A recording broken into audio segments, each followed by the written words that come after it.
Check-a-do check. 5-5. Let's go, Walking Miracle. What's up, Nadu 6?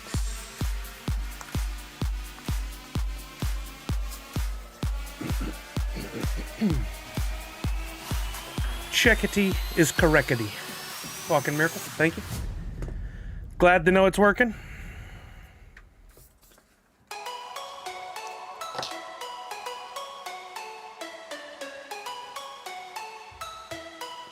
Justin Clayton on YouTube, thank you for the check-in.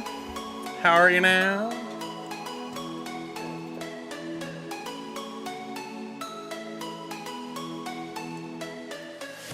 Let me go ahead and post this to Twitter. Copy, paste, emote, red.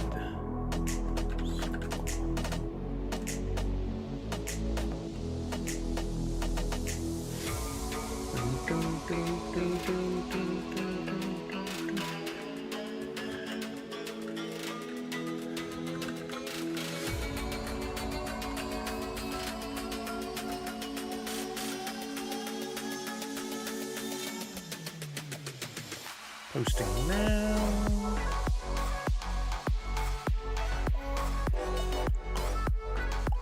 Make sure it went live.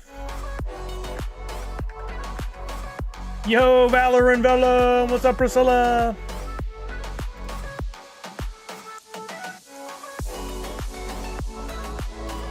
Okay, so it won't actually let you watch the live until 2. What happens if I click on it? Nada.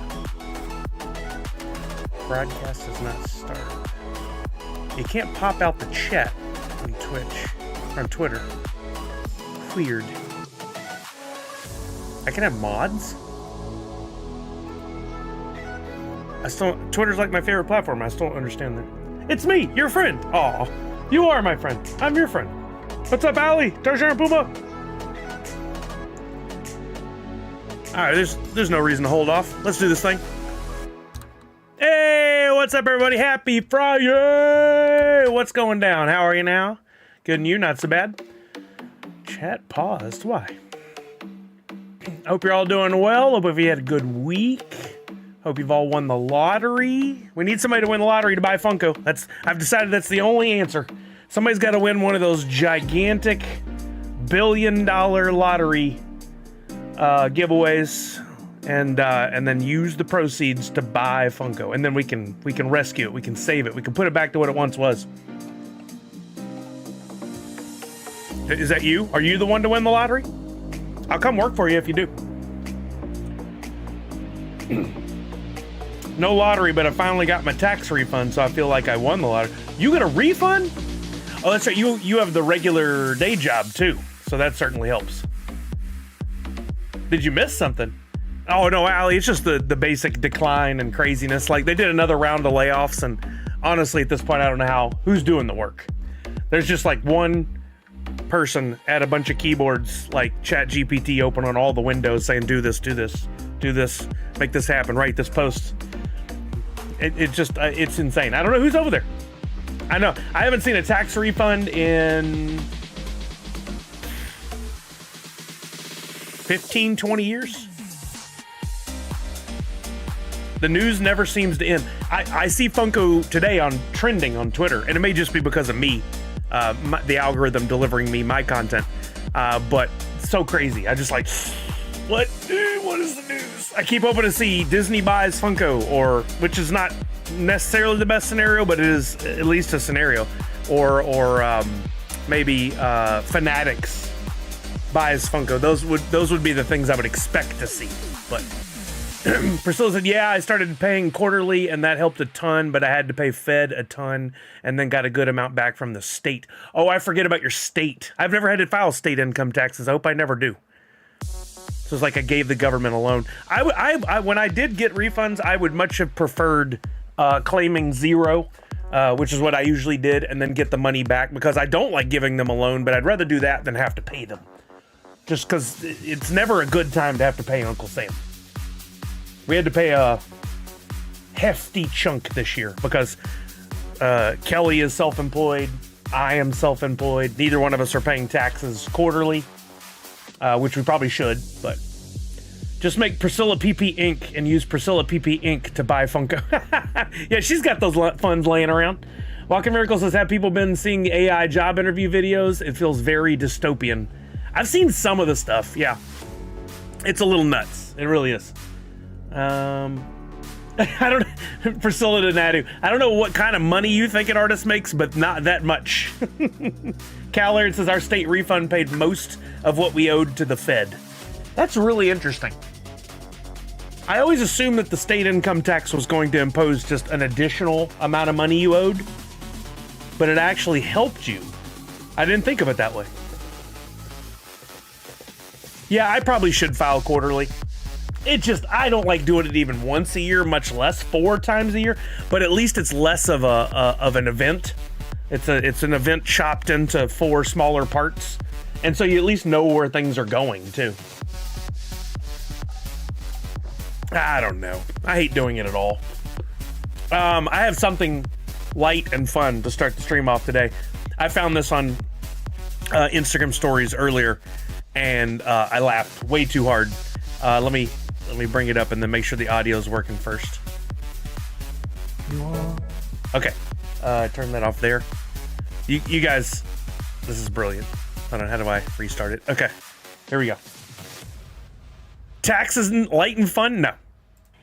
I don't know who you are, I don't know what you want. If you let my daughter go, that'll be the end of it. But if you don't, I will look for you. I will find you and I will kill you. What I do have are a very particular set of skills. Skills I have acquired over a long career. Skills that make me a nightmare for people like you, I don't know who you are. Slide whistle. I don't know what you want. If you let my daughter go, that'll be the end of it. But if you don't, I will look for you. I will find you and I will kill you. Wait, once more, because it's so good. Who you are, I don't know what you want. If you let my daughter go, that'll be the end of it. But if you don't, I will look for you. I will find you and I will kill you. What I do have are a very particular set of skills. So good. Skills I have acquired over a long career. Skills that make me a nightmare. I'd never heard of it before, Comic Zombie. For people like you, I don't know who you are. I don't know what you want. If you let my daughter go, that'll be the end of it. So catchy. But if you don't, I will look for you. I will find you and I will kill you. That is brilliant. I love it. Qui-Gon Jinn is an amazing singer. Didn't know he had a kid though.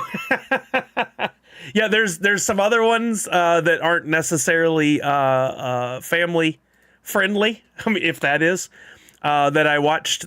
I really enjoyed. There was Kermit the Frog singing Snoop Dogg, which was really good. There was, you could see some of the titles of these. Limp Bizkit, the musical, was pretty good, but it's got a lot of curse words in it.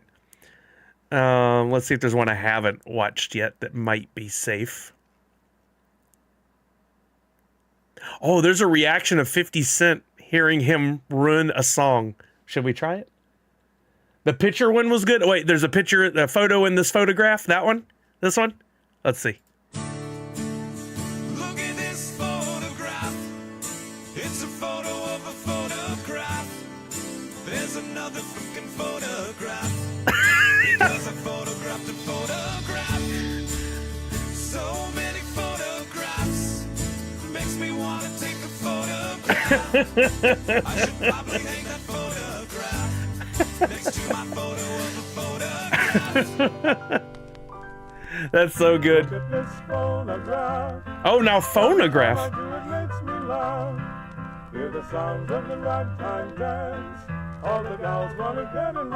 Oh, Lord. back to that photograph. There's a phonograph in the photograph of a photograph. Before the photo of that photograph, when it was just a normal photograph. Oh, what does a slide whistle not make more funny?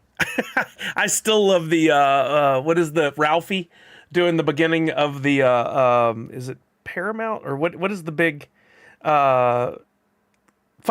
I think it's Fox maybe, where he slide whistles the whole, oh my God. Yeah, well, a recorder, that's what it was.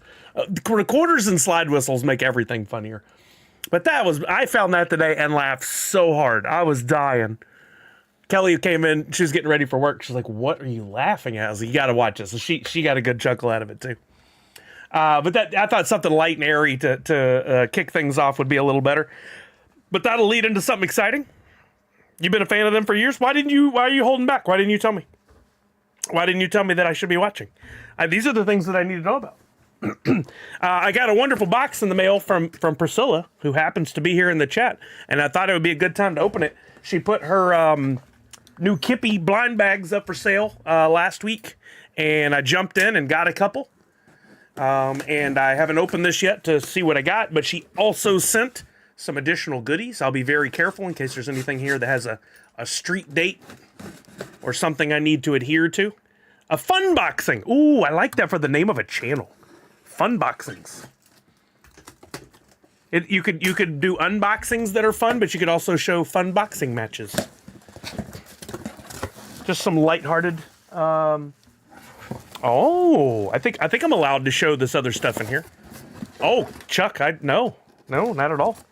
I'm allowed to show off these other items here, Priscilla.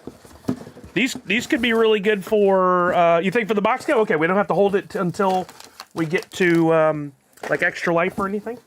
Oh, look at, and she sent me a sticker and a tattoo. And what's this down here? Flavored water. I didn't see this one. Is this another tattoo? Yeah, it is. Temporary tattoo. Which con was this from? Oh, thank you, Walking Miracle. I wish I could give Walking Miracle remote controls over all this. Watch there be an elegant cake in the box. From WonderCon. I was gonna guess that. Okay. Well, I have a collection of temporary tattoos then. I should save them all up and do like a sleeve for San Diego Comic-Con. So she sent some extras. We got a nice metallic Freddy Funko and Proto Wacky Wobbler. This would be great for the box game at some point. We got the Funtastic Voyage in both regular and metallic biddies. And, ooh, what do we have here? Still have this beaut, who's parked the wrong way. Still have this beauty, Toratai here. She sent another Toratai. Good bubblegum looking flavor with it's bubblegum coffee. Got a little coffee, or no, bubblegum chocolate. Got a little chocolate on top. Yes, thank you, Priscilla. So generous. Sure appreciate you. Well, I'll put this up here then. We've got the metallic, glittery, clear with a little bit of pink at the bottom on this one. Pink toe beans. Like a Neapolitan. Oh, yeah, that's it. It's a Neapolitan. I mean, I imagine you as the artist may have been planning that, so that makes sense. I like that, Neapolitan. And then I did purchase 2 Kippy blind bags, which I like this. I like the Kippy square graphic you got here, and that's an updated or different Art of Priscilla Wilson logo at the bottom there. Or I just didn't notice it in some of your previous stuff. So we got the nice bag there. We'll open it up and see what we got. I got 2 of these. You're a Neo-politician. Wow, that's Comic Zombie. It is a new logo. Okay, good. I recognized it right off then. Yo, Red Ranger J, how are you? Kit dropped in Fortnite last night. Had to buy. Oh, I played some Fortnite last night with Army Guy, and he had Kit, and we jumped in. I thought maybe I'd missed something. Ooh, look at that green baby. Is that a glow in the dark? I'm fluorescent. Try putting me under a black light. I like the little collar. I should keep the collar on. But look at this baby glow without even hitting it with the fluorescent. Look at that. I'm gonna take the collar off for purposes. Got to play with Jason and Cali Collectibles last night. Jace had kit. Oh yeah, I was playing. Jace was in there with Army Guy. You must have taken my spot because I played with Tanner too in them. It was not going well. There were a lot of sweats playing. It doesn't glow in the dark, but it'll light up under that black light like a 70s poster. Well, let's hit this thing. Let's find out. I got to get the bright monitors off too. There we go. That's better. All right, black light. Ready? Pow! Holy shnikes! Look at that. That looks fake. That looks like a green screen or something. Wow! Look at that glow. Under the black light. And again, I always say this. That camera doesn't pick this up as beautiful as it looks in this room. Oh, that's a good view too. Look at that. Oh, let's try this. Oh yeah, look at the glow on that baby. It's a ghost. Toxic in a good way. Mine almost looks like it glows, but it doesn't, says Comic Zombie. That's beautiful. I love it. I love it. I love it. I love it. I've long wanted a shelf somewhere back here with a black light above it to make glow in the dark and things like that pop. That's a beauty. I got two though. Let's see what the other one is. For the love of Pete. I want to invent something. You guys get the bags of like the cheese or whatever that has the peel it off, that strip of plastic that maybe has like the red stripe in there, and then you peel it out, and then you're supposed to be able to easily get into your bag of whatever, like sliced cheese, and then be able to reseal it. Why in the Lord's sweet name does it tear the two sides equally? Because then you fight this. You're constantly like, I can't get into the, how do I get into the seam to get the, why doesn't one side rip higher than the other? Kit is a Volkswagen? Comic Zombie, what in the what? You shut your face. Don't even. You're old enough to know what Kit is. Stop playing around. All right, let's see what we got on this one. Oh. Wow, look at the blue sparkly baby. So nice. I like that a lot. That has got a lot of sparkle glitter in there. That is really cool. Thank you, Priscilla. Those are amazing. I personally like that one because of the blacklight action, but they're both beauties. And they'll go with, we decided to keep the clear sparkly baby. So we have a Kippy collection going. I hope to score some more at San Diego Comic-Con. Hopefully that's going to be a thing for us. There's the Kippy collection. So I need unfortunately I can't put a shelf on the curtains, but I wonder if I could get something that would attach like to the top of the PC to put a shelf right up here, and then maybe a little black light to go with that. Pageant sashes. What? I dig it. It almost looks like it glows, but it does not. You need a sign, like a neon sign. I've thought about that, but I got that. You mean something with like my name on it or something? I could hang it from the bar, whatever I got, in front of the black curtains, and it would look pretty dope. But I like the negative space back here. Here's your sign. That's what it would say, Chuck. I like the negative space that the black curtain creates back there because there is a lot going on in my background. And I know people I do it when I get to streams or watching somebody on a Zoom or whatever. I get in there and I look behind them because this is who you are. Your background is who you are, right? So this tells a lot about me. Kippy rack, let's go. Ooh, a Kippy rack. Mr. Positivity likes negative space? Yes, well, because this negative space is a positive thing. We could call it a positive space, but it just doesn't work for design. Start selling Kippy racks. They will sell like hotcakes. How well do hotcakes sell exactly? And who came up with that saying? The hotcakes sell that well that they're better than, like, say, drugs? Why don't we just say it sells like cocaine? Like that sunlight coming through the curtains. Yeah, it is. I like just a little bit of sun coming back here to draw attention to the shelves. I want the curtains to stay there, but they kind of do their own thing. Oh, there's a hole at the bottom. That's why. That's a little better. Yeah, just a little bit. Get that yellow to contrast the blue.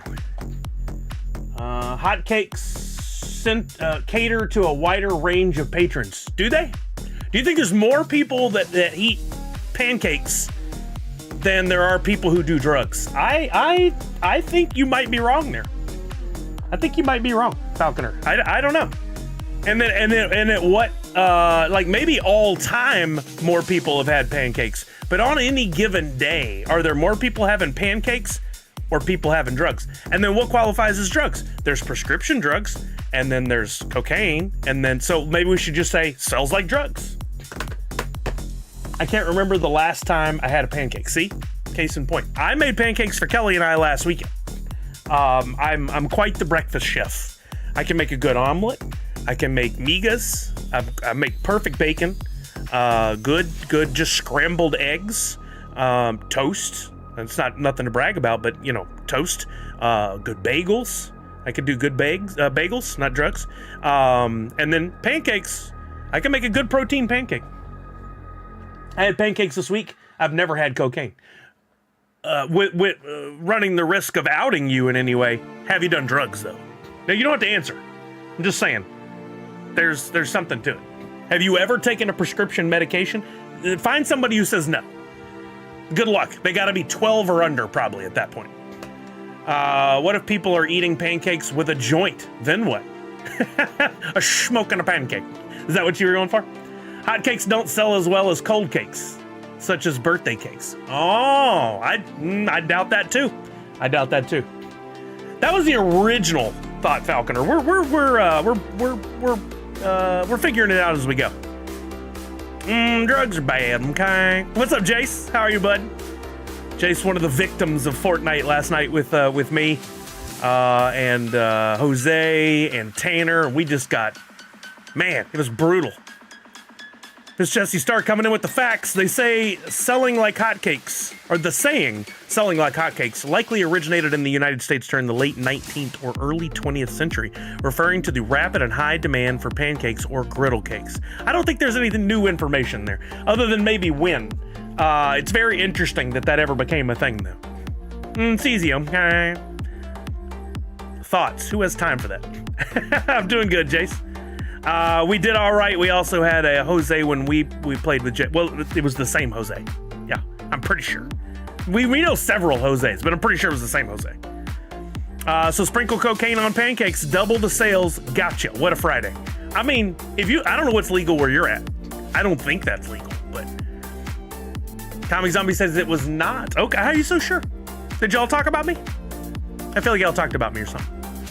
Also, we had Jose's lobby, so it was much easier. Oh, did you play with Jose that helps out Fugitive Toys, Jose?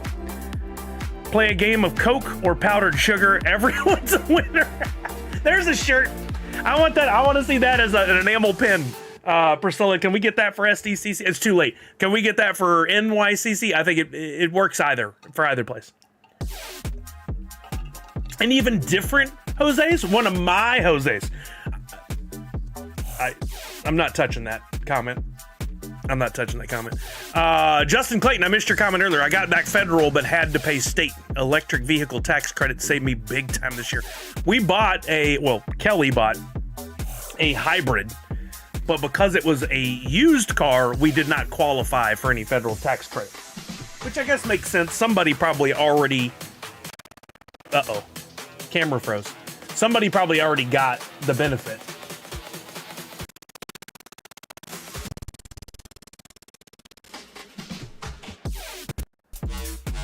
See if I get back in there before you guys, it's too much time missed.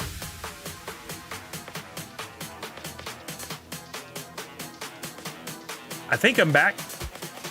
Red Ranger says we're back. All right.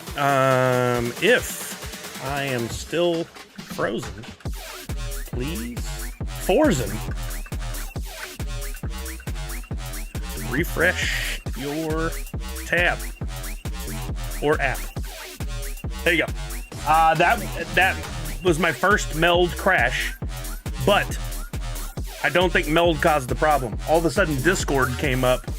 Stupid freaking Discord came up and did a whole we're restarting thing. I don't know what happened. So it caused a problem of some sort. Always Discord. It is a troublemaker. It is a definite troublemaker. Thank you for hanging out. It says I'm successfully connected back to YouTube. So I do have a little less time than normal tonight. I do have to go pick up Macy after 6 o'clock. She's taking a class, rare Friday night class. I'm picking her up after, so I got to go bounce out of here by 5:45 at the latest. Like, that'll be pushing it to get over there. But I'll have to, unless something changes with Kelly's schedule, which is very possible. But I have less time than normal. What else did I want to show you guys? I had more than that to show you. More than a fun music video and an unboxing. For you who play Twitchy Tides. Just a reminder. Actually, this would probably be easier to go to the tweet. Do I have the Twitter? If you play Twitchy Tides and you're familiar, or you don't have to be, but if you are familiar with our friend Welsh Dan, great opportunity to support him and have some fun in Twitchy Tides. There was a 45 days ago, in fact, he put up for sale this beauty here. Puff, I believe it was. Yeah, Puff. And if you bought one of those, great, you had it, you can play it in game, collect it, all that good stuff. But if you do the blends to get both a Sparky and a Welshie, if you did that work and you're holding one of each of the three, today is the snapshot. Don't ask me the time. I'm assuming end of day. Let's just call it that. Today is the snapshot. And you're going to get a special NFT airdrop to you. And then they've tossed on a couple of extra bonuses on top of that. Mr. Teddy78, thank you for the follow. What's up? How are you? So you want to get all three. What does it take to get all three? Because I know, look, we put out this information. Some of you are like, nah, I don't know. Some of you are like, well, I'd like to participate, but I'm confused. Which, if you're that person, please let me know, and I'm happy to walk through all the details here. Or maybe you're like, well, I need you to sell me a little more. Like, give me some additional information. So here's the additional information for anybody. We're going to talk about that too, Natty6. Good call. Season 5.1 is up, so you can grab packs if you want. There's a couple of new fish involved in those, including the inspired by SpongeBob SquarePants. Comic Zombie, that's a real problem. You need to get over that. Natty, I said don't ask me. Sometime today. I mean, honestly, this is aimed at in general to people. Like, why wait till the last second? Just do it, and then you're good, right? You know, no one aimed at you specifically. You can buy Puff for $1, and then you come in and you do the blends. You'll need 4 times, is it 4, 16, 17? Is it 20? I think you need 20 or 21 total NFTs in order to get this done. So you buy your individual ones, and you come in here, and you'll need to blend up to at least a Sparky, right? So you need 4 total of the Puffs to make one Sparky, right? So that would be 4 NFTs. And then you need 4 Sparkies in order to make one Welshie. And then when you're all said and done, you need to be left with 1 Welshie, 1 Sparky, 1 Puff. And you want to verify in your wallet and make sure you're good to go, that you've got the exact right amount, because there's no like, oh, I forgot I also needed to keep 1 Puff. You don't expect someone to do that work for you. Go and look and make sure yourself that you get 1 of each. But if you get all 3 of those in your wallet and you're holding 1 of each, or you can be 2 of each would qualify, 3 of each would qualify. That makes sense, right? Then you're going to get a special epic, limited rare exclusive. Not an epic, limited rare exclusive. I don't think there's going to be that many of them, because only 39 people have made a Welshie. So at the very most, there would be 39 of these special NFTs going out to wallets. I believe they go out on Monday. But I want to make you aware of this because, one, if you're playing Twitchy Tides, these are great ways outside of the normal blending and breeding to get some special rarer fish added to your tank. If you're like me, I'm trying to collect as many different ones as I can. They'll come with their own perks, like their own abilities. Who knows how much they're going to cost to feed or how much they're going to produce. There's kind of a standard in place, but there could be a surprise. You never know. And then, of course, we're supporting Welsh Dan, our friend. He's getting a portion of these sales, if not all of it. That's the way these work. And he sold 951 of them so far. We would love to see him get over 1,000. And then the call to action from Pop Paragon on Discord earlier today was, hey, gang, I really want to push. Let me know if the music seems loud, guys. He said, I really want to push to get some more artists coming in and selling the NFTs and working with me, and to show this one selling over 1,000 NFTs would be really helpful. So if you were thinking about doing this one and you haven't, make sure you do it ASAP. Music does feel a tad loud. Okay, I'll bring it back down just a touch. You guys let me know where it's at. I can't hear it the way you hear it. It always comes through differently to me. The goal is always my voice is the primary thing, and then the music is like background music where you can hear me clearly, but the music is still, you can still hear it a little bit. Nanu, that's actually a good part too that we need to talk about. Something else we need to talk about, but I want to wrap this thought here. Does anybody have any questions about doing the necessary blends to get all the dragons that you need? Speaking of Twitchy Tides, it's a Twitchy Tides TV raid! Let's go! Thank you, Pop Paragon. Thank you for coming over. Thank you for the raid. Appreciate you guys. There's Funkin' Crypto. How are you now? I was just walking everybody through, making sure you got your dragons all ready to go. Welshie. All the Welshie dragons. There's Aegis. How you doing, Aegis? Walking Miracle says, I made sure to do all my blends on day one so I wouldn't forget. I think that's a smart move. I put it off because I was like, I want to wait and see what happens with wax. Priscilla said, whoa, emojis were blowing up on the screen for the raid. Is that new? Kinda. Yeah, I did some new stuff whenever I got into Meld and reformatted the stream here. Funkin' Crypto, nice. I have mine already. Nice. Does anybody coming over, or anybody that was in the stream originally, have any questions about making sure that you got your 3 dragons ready to go for the snapshot today? If you're new to the stream, the motto here is Nerds Unite. You can see it in the upper left-hand corner. That means it's a safe space where we come together to lift each other up, treat each other with kindness and positivity. Meaning, you can ask a question that you think has been asked a million times before and you might think is annoying to ask. That's okay. You can ask that question. No one here is going to make fun of you. If they do, we ban them. They don't get to be part of the fun. I don't tolerate that. I'm here to help people, and people have said you must have the patience of a saint. And you know what? I finally, in my life, many years ago, made the realization, if you're doing a job, which this is the job for me, and someone comes to your job and doesn't know about what you do, well, that's because they don't work there. It's pretty easy. You don't know how all the blends and all that stuff works. So if you have a question, happy to help. If I have to say it 1,000 times, I will say it 1,000 times. Comic Zombie, we got to lift you up before we drop you. Oh my God, no. Comic Zombie. We got a super duper shout out, Prince Paradox, RCK MTL, Rook Middle. All right, I'll work on that while we're chatting. Thank you, Prince Paradox, for always coming in with a very positive attitude. I appreciate that. Let's get this working for you. For once in a lifetime, I'm going to be on a shout out like immediately. So to say that, let me give you a few minutes for those of you who might be here to contemplate the dragons, the blends, what you need. Take a minute, look, make your decision on if you want to be part of it, and if you have questions, please let me know.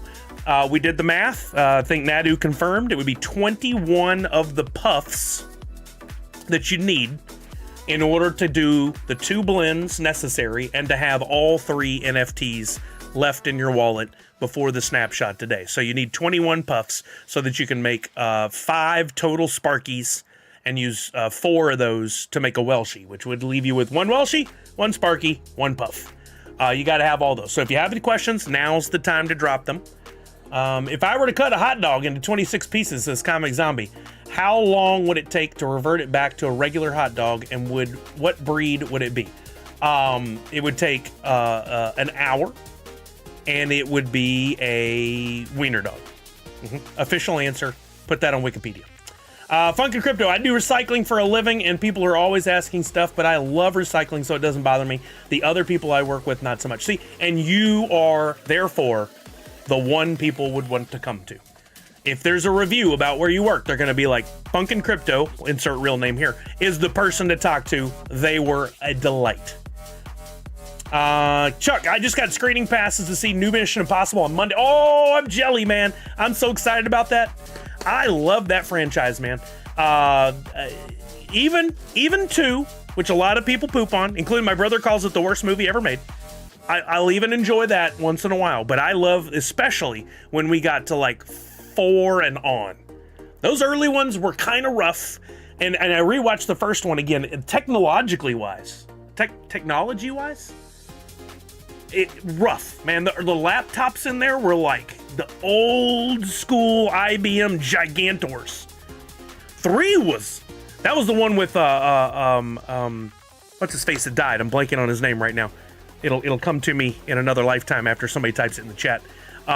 Philip Seymour Hoffman. I got it before Chad did. Philip Seymour Hoffman. That was, you know why? You know why? Who directed that? J.J. Abrams. And he's a good director. I don't care what anybody says. Walking Miracle, I need to watch the previous one to refresh my memory. Yes, I'm going to do that. I love that franchise. I honestly really don't care what anybody has to say if they have negative words to say about it, because I go for my enjoyment. I watch the movies for my enjoyment. It's on Paramount Plus. That's good to know. I don't think I own that one, so I'll have to watch it there. Those have much gold in those laptops. Oh yeah, that's I've seen stories on that. But unfortunately, people also dying trying to get the gold out of those things. So you got to be careful. How's Brian doing? I didn't get to talk to him today. I ended up having to talk to my madre, Mother Sully. She's getting over another medical procedure, and she needed to chat today. So I had to dedicate my time to that, which was fine. I'm not complaining at all. I'm just saying I didn't get a chance to check in with Bri. So not sure if he'll be streaming tonight, but in just a minute I could send a text, and we'll see if we get an answer back. I did have it on my to-do list, but I didn't get there. Because by the time I got done talking to my madre, I had to eat lunch and get ready for the stream, and I only had a few minutes. I started the day doing some work that I got distracted with, as per usual. That's how I roll. Yep, not worth doing the chemical baths to get it if you're not a pro. Good, yeah. Comic Zombie, the last MI movie, is also on Amazon Prime. I find it interesting that they have them on 2 streaming services now. For a while, that was never the thing. Walking Miracle, early Mother's Day call, or are you making sure to call again on Sunday? I will check in again on Sunday. I gots to. Speaking of watching things on your TV at home, for those of you, because I know I saw some tweets about this, not from this community, but just in general, for those of you who may have given up on Andor Season 2, and by episode 4 or 5, you gave up too soon. I watched, and I'm not going to spoil anything, so don't get that out of your head. I'm not going to spoil it. I watched Andor Season 2, episodes 7, 8, and 9, specifically 8 and 9.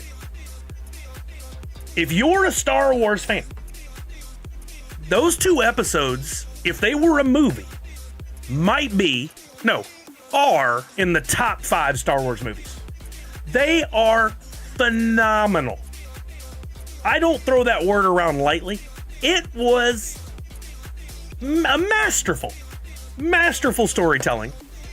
Really well done. And I mentioned this the other day, thinking about, you got the Star Wars original trilogy, and then within that, wedged in, you got the story behind the scenes in Rogue One of how we got the Death Star plans or whatever. I forget exactly. I think that was it.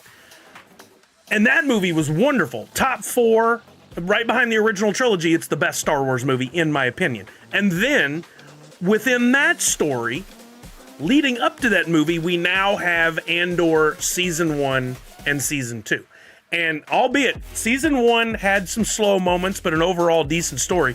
Season 2 had some slow moments, but it makes the whole series so freaking good. And we still have 3 more episodes. And we've heard from the stars on the movie. They say you're going to want to watch Rogue One right after you finish the season. I already want to watch it right now. But I'm holding out until I watch the final 3 episodes of Andor Season 2, and then I'm going to immediately queue up Rogue One and jump right in. I'm so excited. I'm so excited about that series. And it's a shame that I think Andor Season 2 is it, and then we go right into Rogue One. There's no future stories within that, within Andor. But who knows? It got super hard fanboy hate. Reese O'Brien, artist, used to work at Funko and now is doing his own thing. A very talented guy. He once said the worst, I'm paraphrasing, but basically the worst haters of Star Wars are the Star Wars fans. Because the people expect certain things. I don't do that. I don't operate like that. Tell me a good story. Let me enjoy it. If you tell a good story and you let me enjoy it, I'm going to enjoy it. If I don't like it, it's a one-time viewing, I'm done. It doesn't ruin my childhood. I'm not that delicate. It allows me to just go, it's all right. But I'm loving this, and I want to rewatch the whole thing. Natty said, to be honest, last year, most shows were on the slow movement and was too slow for people. Walking Miracle said, I'll be interested in hearing if Rogue One streaming will spike as they expect. Oh, it's going to. It's absolutely going to. There's no way it doesn't. Walking Miracle also says, in my opinion, good TV needs slow moments. I have been saying this for years. You could go back and find the old Nerd Foo podcast that I did with my buddy Steve. And he was down on Agents of S.H.I.E.L.D. in a bad way. He was like, first 2 or 3 episodes, he's like, this is crap. I'm not interested. I'm done. And I'm like, dude, you got to give the show time to develop. You got to give the characters time to develop. Give it time. And he ended up being a giant fan of Agents of S.H.I.E.L.D., as was I. I think that show was very underrated. Did it have some slow moments? Absolutely. Did it have some times where they went a little off the rails? Absolutely. But I kind of dug it. And will a lot of people regret what they said about Agents of S.H.I.E.L.D.? I think so, because I'm going to be all over the place today by the way. Recently, they were talking to some of the execs at Marvel, and one guy said, I'm trying really hard, and I'm going to find a way to bring Agents of S.H.I.E.L.D. into the canon of the universe. I mean, it technically is, but it kind of was put over in its own little bubble. We're going to see some of those characters again. And I loved it. I thought it was fantastic, and the cast was one of the best ever. Those people were all in their own right amazing. I got to meet several of them at cons over the years, and they were wonderful people. Really enjoyed it.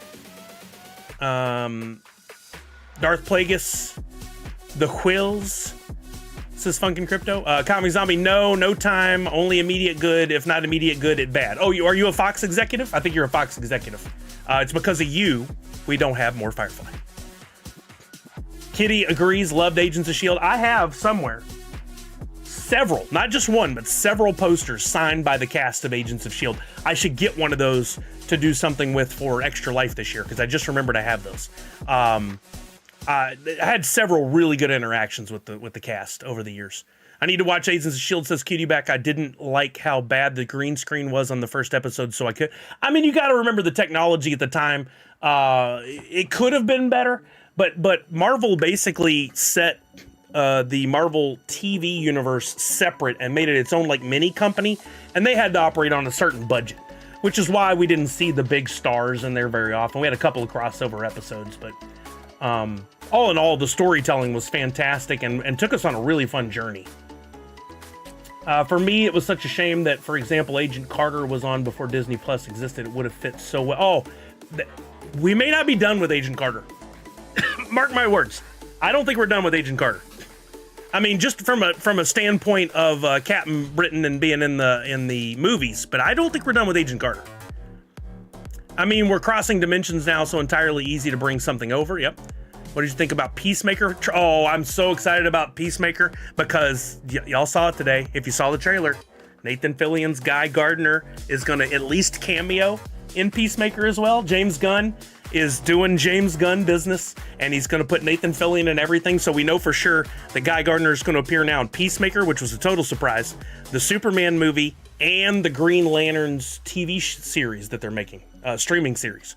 I'm very excited about that. Now, it's probably going to be cameos because he's busy with The Rookie, but James Gunn helped put his name on the map, so he's probably going to work with them whenever they get a chance. Oh, nice, Comic Zombie. I have a poster signed by the cast of Agent Carter. That's awesome. Comic Zombie says, looks so fun. I can't wait for the Gunniverse. 1,000,000% agree. They're in good hands with James Gunn. Walking Miracle says, I sure hope we're not done with Agent Carter. There's so many years of timeline they can fill. 100%. James Gunn and Pedro Pascal's character from... Huh? No, that wasn't his name of his character. What was the name of his character in there? How am I the first to thumbs up the YouTube stream? Randy, I don't get a lot of views on YouTube. I was really hopeful that the YouTube streams would turn into something big over there. But it really has never. I've gotten, a few hundred views on some of the streams in total, but most of them don't get a whole lot of views. So just nature of the beast, I guess. If I had more other content, it might be better. That was his name, Maxwell Lord. Good call. Or whatever. No, he has a name. And we have the internet, so we can look it up, Comic Zombie, and get it pretty quick. All right, let me keep working on the shout out for Prince Paradox, and then I want to talk about, we want to go over to Droppp and look at, they finally put up the images, because I don't do spoilers and be the one to bring stuff over from Discord work. We have the glams to look at for the Dungeons and Dragons stuff, plus some additional information, which I think is very important about the number of packs that we're getting, all that stuff. I know you guys get excited about running to the information, but if you'll just wait for me for a minute, we'll get to it here on stream. Side note, while I'm doing this, I've talked about it here a few times before, but haven't looked into it recently. Does anybody here know anybody at Vivi, the company Vivi, collectibles, digital collectibles? If so, I'm trying to make contact. So let me know. I need a direct connection, and there's got to be somebody in our universe that worked at one of the companies we love that somehow is at Vivi now. I don't think anybody from Funko is at Vivi, which is shocking to me. I looked and didn't see anything on LinkedIn, but can you check your LinkedIn, everybody, or your whatever, and see if anybody knows anybody at Vivi? If so, reach out to me, make contact, because I'd like to get their attention on something. It was like Amazing Spider-Man 2 without the amazing clock tower scene. What was like that? You're not. I find it hard to believe you're not at all familiar with Vivi, Comic Zombie. I think you just like giving me a hard time. Are you really not familiar with Vivi? VEVE Digital Collectibles? They've been in the Funko, or I'm sorry, in the Marvel booth before during SDCC. They've been in the space for what, 4 or 5 years?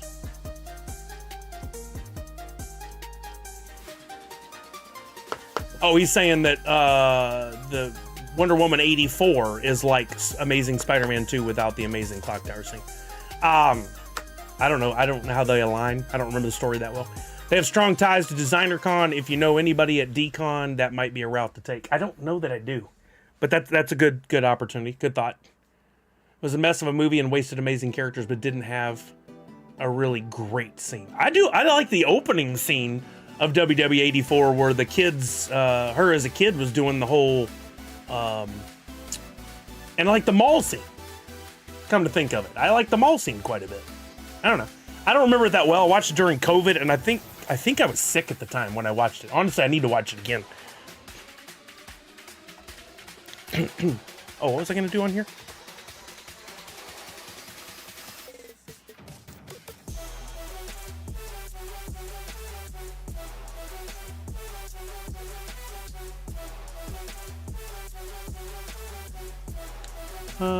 Amazing Spider-Man 2 had the Gwen Stacy scene, which was amazing, but also cheeseball. I don't remember it that well. I actually just rewatched I watched Spider-Man 3. I've not too long ago watched Amazing Spider-Man, but I did not watch Amazing Spider-Man 2 recently. Once they all became canon again, like officially in the MCU canon, I went back and did a little rewatching. No, see, some people harsh on, oh, it's a horrible movie, I hate it, I wish they could wipe it from existence. I don't. I like to revisit movies, even ones I didn't necessarily like later, and see if time was a little kinder to them or even more harsh. Sometimes I'm pleasantly surprised that I really enjoy a movie later. It also has to do with perspective and age, you know? Movies I watched as a kid, like I've watched, somebody pointed out, watching Christmas Vacation, if you watched it as a kid, which I did, I'm older, and then watching it as an adult, you're seeing it through the lens of different characters. assuming I get to be older, and get to watch it through like the grandparents' eyes at Christmas time. It's going to be interesting seeing the same movie through 3 different total lenses. Ice Pirates, love it. It's only now amazing because it's so campy and because we watched it as a kid. There is no way you could get like my stepdaughter. You could not get her to sit down and watch Ice Pirates. Not that she's old enough yet, but when she was, there's no way we get her to watch that and go, "That's dope." Like, I love that. There's certain movies like that just you think it would work, it doesn't work. Sometimes you get the, "Hey, this is better than I think." Exactly. I will at some point. I've started keeping track of some of the things that she needs to be introduced to some of the movies that I enjoyed as a kid, as a teen, as an adult. But there's many she's not. No way is she ready for that at 12. All right, here we go. We got a shout out to Rick Middle from Prince Paradox. There you go. For Rick Middle. And what else is I gonna? Oh, let's go over to Droppp. I have a couple of things that I wanted to share on Droppp. Let's go to, here we go. So we got a couple of days. We got Monday, I think, was the first notification that Dungeons and Dragons Series 2 is coming to Droppp/Funko NFTs/digital collectibles. And then we finally got the learn more button a few days later. I think yesterday. First thing I noticed, and I had to point this out to Tanner yesterday. I don't think he noticed. Look at the NFTs themselves. We got a different border. There's a border redesign for the first time in really forever. Before, of course, we got the different graphics that would make up the background that would show on the border, but we're getting an actual different border on these that I dig. And some nice touches. If you look in there with the way that border interacts with part of the card design. But then we got a different font for the names on the NFTs. Sometimes easier to read, sometimes harder on there. It really takes up more space for sure. Yeah, that font change. Hey, what's up, Tanner? What is Space Herb? Yeah, that'd be hilarious to finally get that question, huh? The molds look so damn. We haven't got there yet, but we're going to, Comic Zombie. Thank you for jumping ahead. Here is I think the Grail. And we're getting the glow-in-the-dark peak. Wonderful. Wonderful. Looks great. I love the detail on this. I have no idea what this character is or who it is. We're going to get to it in a minute. We're getting the same standard and premium pack offerings. There you go. You get a different view of those borders, which is cool. There's your covers. The standard pack, $9.99, 5 items like normal. Premium, 17 items, $29.99 like normal. 17,000 standard, 15,000 premium. For some reason, people like to hear my opinions on this. I think too many packs, but it has been a bit of a long time since we got the last drop. Dungeons and Dragons did well the first time, from what I remember, and we're about to look at them, the physical collectibles that you can possibly get. But first and foremost, still for me, I'm the oddball. I enjoy collecting the actual NFTs. Down the road, I think it's highly probable people will look back and go, I should have been more focused on enjoying the NFTs themselves. But most people really only care about the physical collectibles, so without further ado, let's get to the physical collectibles. Orcus. By the way, I don't remember if this is the first time, but one of the things I immediately noticed on the packaging was instead of an extra sticker, we've got the D20 included graphic there. We have seen this before, but it's back. This is a glow in the dark with the Orcus, and they put, instead of a separate sticker, they've put that down in the graphics. I think the mandate at Funko, based on what we read the other day and what we're seeing going forward, is they probably only want one sticker on the front of the box. For what it's worth, I like a lot of stickers. I'm a weirdo. Some people complain about it's covering up the pop, etc., whatever. I always thought a lot of stickers or several stickers was fun. But you like it as a graphic. I'm gonna see what it looks like when I finally get one printed in, but I love the stickers and I think I'm gonna always miss it a little bit. Having said that, I'm not complaining.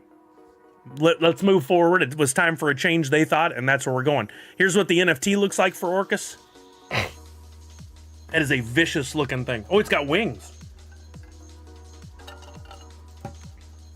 And now I see them in the glam back there. I wasn't really paying attention up top. 999 of those. It's going to be a little harder to get based on the number of packs, but the grails are never easy. First legendary up, we got Pseudo Dragon. What a great mold. And as I pointed out, these all come with a D20 dice, which I think is a really nice touch. Doesn't come at a terrible expense for them. It's a nice little extra. Really cool. Who doesn't like a dragon mold? Right? 1,800 of those. And again, these will be the new this season. Yo, Funko Addict Tech with the sub. 14 months. Funko Addict Tech got to meet Gary V again, I think. Congratulations on that, man. That's dope. Definitely one of my current favorite, not only business leaders, but pop culture icons. He's amazing. You want a dragon, Allie? I know you like the dragons, so it makes sense. This one's for you. Pseudo dragons are cute shoulder dragons. Well, yeah, we look at the NFT. He's tiny. He's on a book there. And there's a little, like, what is that? A mouse that he's messing with? So they're very tiny. But still a very cool mold. Then our second one, we got, somebody help me with the pronouncement. I'm going to go with Juiblix? Juiblix. Maybe it's Huiblix? I don't know. This thing is crazy looking, but so cool. Oh, there it is behind the, I forgot what that thing was called. That is dope. That is a really cool, whatever the hell it is. But I love that black goo, oily transition down to clear with the bright green. That's a really cool mold. Also 1,800 pieces, also glow in the dark. We got Mimic. Now, Funko did some pops about like this before, but this is a color variant of it, I'm sure. I don't know if it's a reuse of the molds because people are so concerned with that. I think it's cool. I never got one of the Dungeons & Dragons ones before of Mimic. I'm excited about adding this to my collection, 1,800 pieces. And then we have 4 legendaries. 4 legendaries. Death Tyrant, which looks a lot like that eyeball thing that was in Showdown in Little Tokyo. And looks like the thing from Doom. Like a floating eyeball with like whatever those pink orbs are around the outside. Gruesome looking. Oh, it shoots lasers too. That's cool, man. I think that's really, really cool. Another great mold. Honestly, be happy with any of them. Tanner said the Mimic is what I think most people picture in their head when they hear the name. Interesting. Chuck said, oh no, that's what I meant. Big Trouble in Little China, not Showdown in Little Tokyo. They're basically the same title. But Big Trouble in Little China, that's what I meant, sorry. It predates both of those things you meant. I'm sure, yeah, I know these are old and movies take inspiration from things that we know, but I don't know Dungeons & Dragons, so for me, those are the references that make sense. Yes, Mollywopped, every one of them does say D20 included, and you can see the dice in the images there. There it is over the Grail sticker, over the Legendary sticker. That's it in the box. That's not a sticker. That's it floating in the box. They just don't show that internal plastic blister packaging. They don't show that. So it just looks like it's floating in there. And then last but not least, or according to the internet, last and least, we got Freddy Funko as Strongheart. And I love chasing the royalties, but, and I think this is very important, talking to Tanner yesterday, because he does participate in the Discord stuff when these are announced. He's watching, and I looked on Instagram a little bit. While I don't agree with the fans, these are usually the most outspoken people who crap all over everything Funko does and tell you as soon as there's something wrong. They don't care for this Freddy. So what that tells me is I still want it, and I'm still going to collect it. But I'm going to wait on this one, and I'm not going to focus on it day one like I normally do. I'll scoop up some epics if they come down super low, but I'm probably going to be waiting for 24, 48 hours to watch that price of the individual epics really come down. Yeah. I wouldn't be surprised if you could pick up a royalty set for $35 come 2 days after. So I'm going to play this one a little bit differently from normal by using the social score essentially from the, again, I put it in air quotes, fans, because they're not fans. They're just people who are looking to make as much money off this stuff as possible, and they will immediately point out anything they don't like. So we can at least use them as a gauge. Meanwhile, I think, of course, the Grail is going to be the most expensive. But I think the pseudo dragon's going to perform well. I think the mimic, again, this is a reuse of a old mold, right? Is it exactly the same? No, it's not exactly the same as before. That's what Tanner was saying. So this is a new mold, and it's more in line with what people think. Okay, so I think this one will perform well. I go back on what I was thinking. Death Tyrant looks cool. This Weeblix or whatever it is looks very cool. I think Mimic will probably be one of the most popular ones. But I'm often surprised on these. Like, people have different expectations of what the molds should be and the way things should be pops. I personally just think it's really cool. It's a mimic of a treasure chest. Okay, gotcha. The D20 die they came with is really cool, and each one got different patterns. Got a dope one to match my Tiamat exclusive pop. Oh, that's awesome, Tech. The old mimic was a mimic of the pop box. Yeah, I remember that, and I thought that was in and of itself really cool. So that makes sense. This is a new mold. So I think all of them, they put a lot of work into this. Whoever the artists are, whether they're AI or real people, did a wonderful job. Really love it. Really, really honed in on that Dungeons & Dragons feel. And unfortunately, for some reason, the people don't like the Freddy Funko with Strongheart, but to my advantage, I'll be able to get royalty sets pretty cheap. No Ultra, there's no Mythic packs, nope. But honestly, I would rather have Legendaries than Ultras. There's exceptions. I like the Alien one a lot. So they can put a die in these. Can they put physical series coin in the future? I mean, I think they could. I think the problem with the coin comes in is if they're gonna do it right, it wouldn't be plastic. It would be like a real coin, and that's a totally different manufacturing process that would probably come from a different company, have to come to them and then go in the boxes. I don't think it would be an easy or inexpensive route that they could take, but there is a precedent for those pops that had the enamel pins in there, not related to the NFTs, but they did at one point have enamel pins in some of the boxes. If we don't ever get a real coin, what would be cool, however, would be enamel pins that look like the coin. I would still really like that. I want them to do something with those coins eventually. There's a lot of great artwork out there that's being only used digitally that I think would translate to the physical world very nicely. Comic Zombie says mimics are shapeshifters that are like living traps. They will disguise themselves as everyday items, and then when someone tries to take or open it, they attack. Oh, that's cool. Makes sense for the Dungeons & Dragons gaming. Tanner said mimics are really cool. They can be anything. There's a story about party hunting for a mimic in a dungeon, and the whole time the mimic was the dungeon itself. Oh, that's cool. Comic Zombie, oh, did you see my pop post from a Pop Asia pop? No. Pop no. I didn't see that. I'll have to look. Okay, so all this goes down Tuesday. I'll be streaming. I don't see anything getting in the way of that. As per usual, that'll be the 13th. Let's verify that date. If we go back to the Droppp main page, yep, at 11 a.m. So I'll be live by 10 or 10:30 a.m. I'll aim for 10. My goal is to, as always, have a free NFT for you guys who will come by. So definitely do. And then we'll see where the week takes us from there.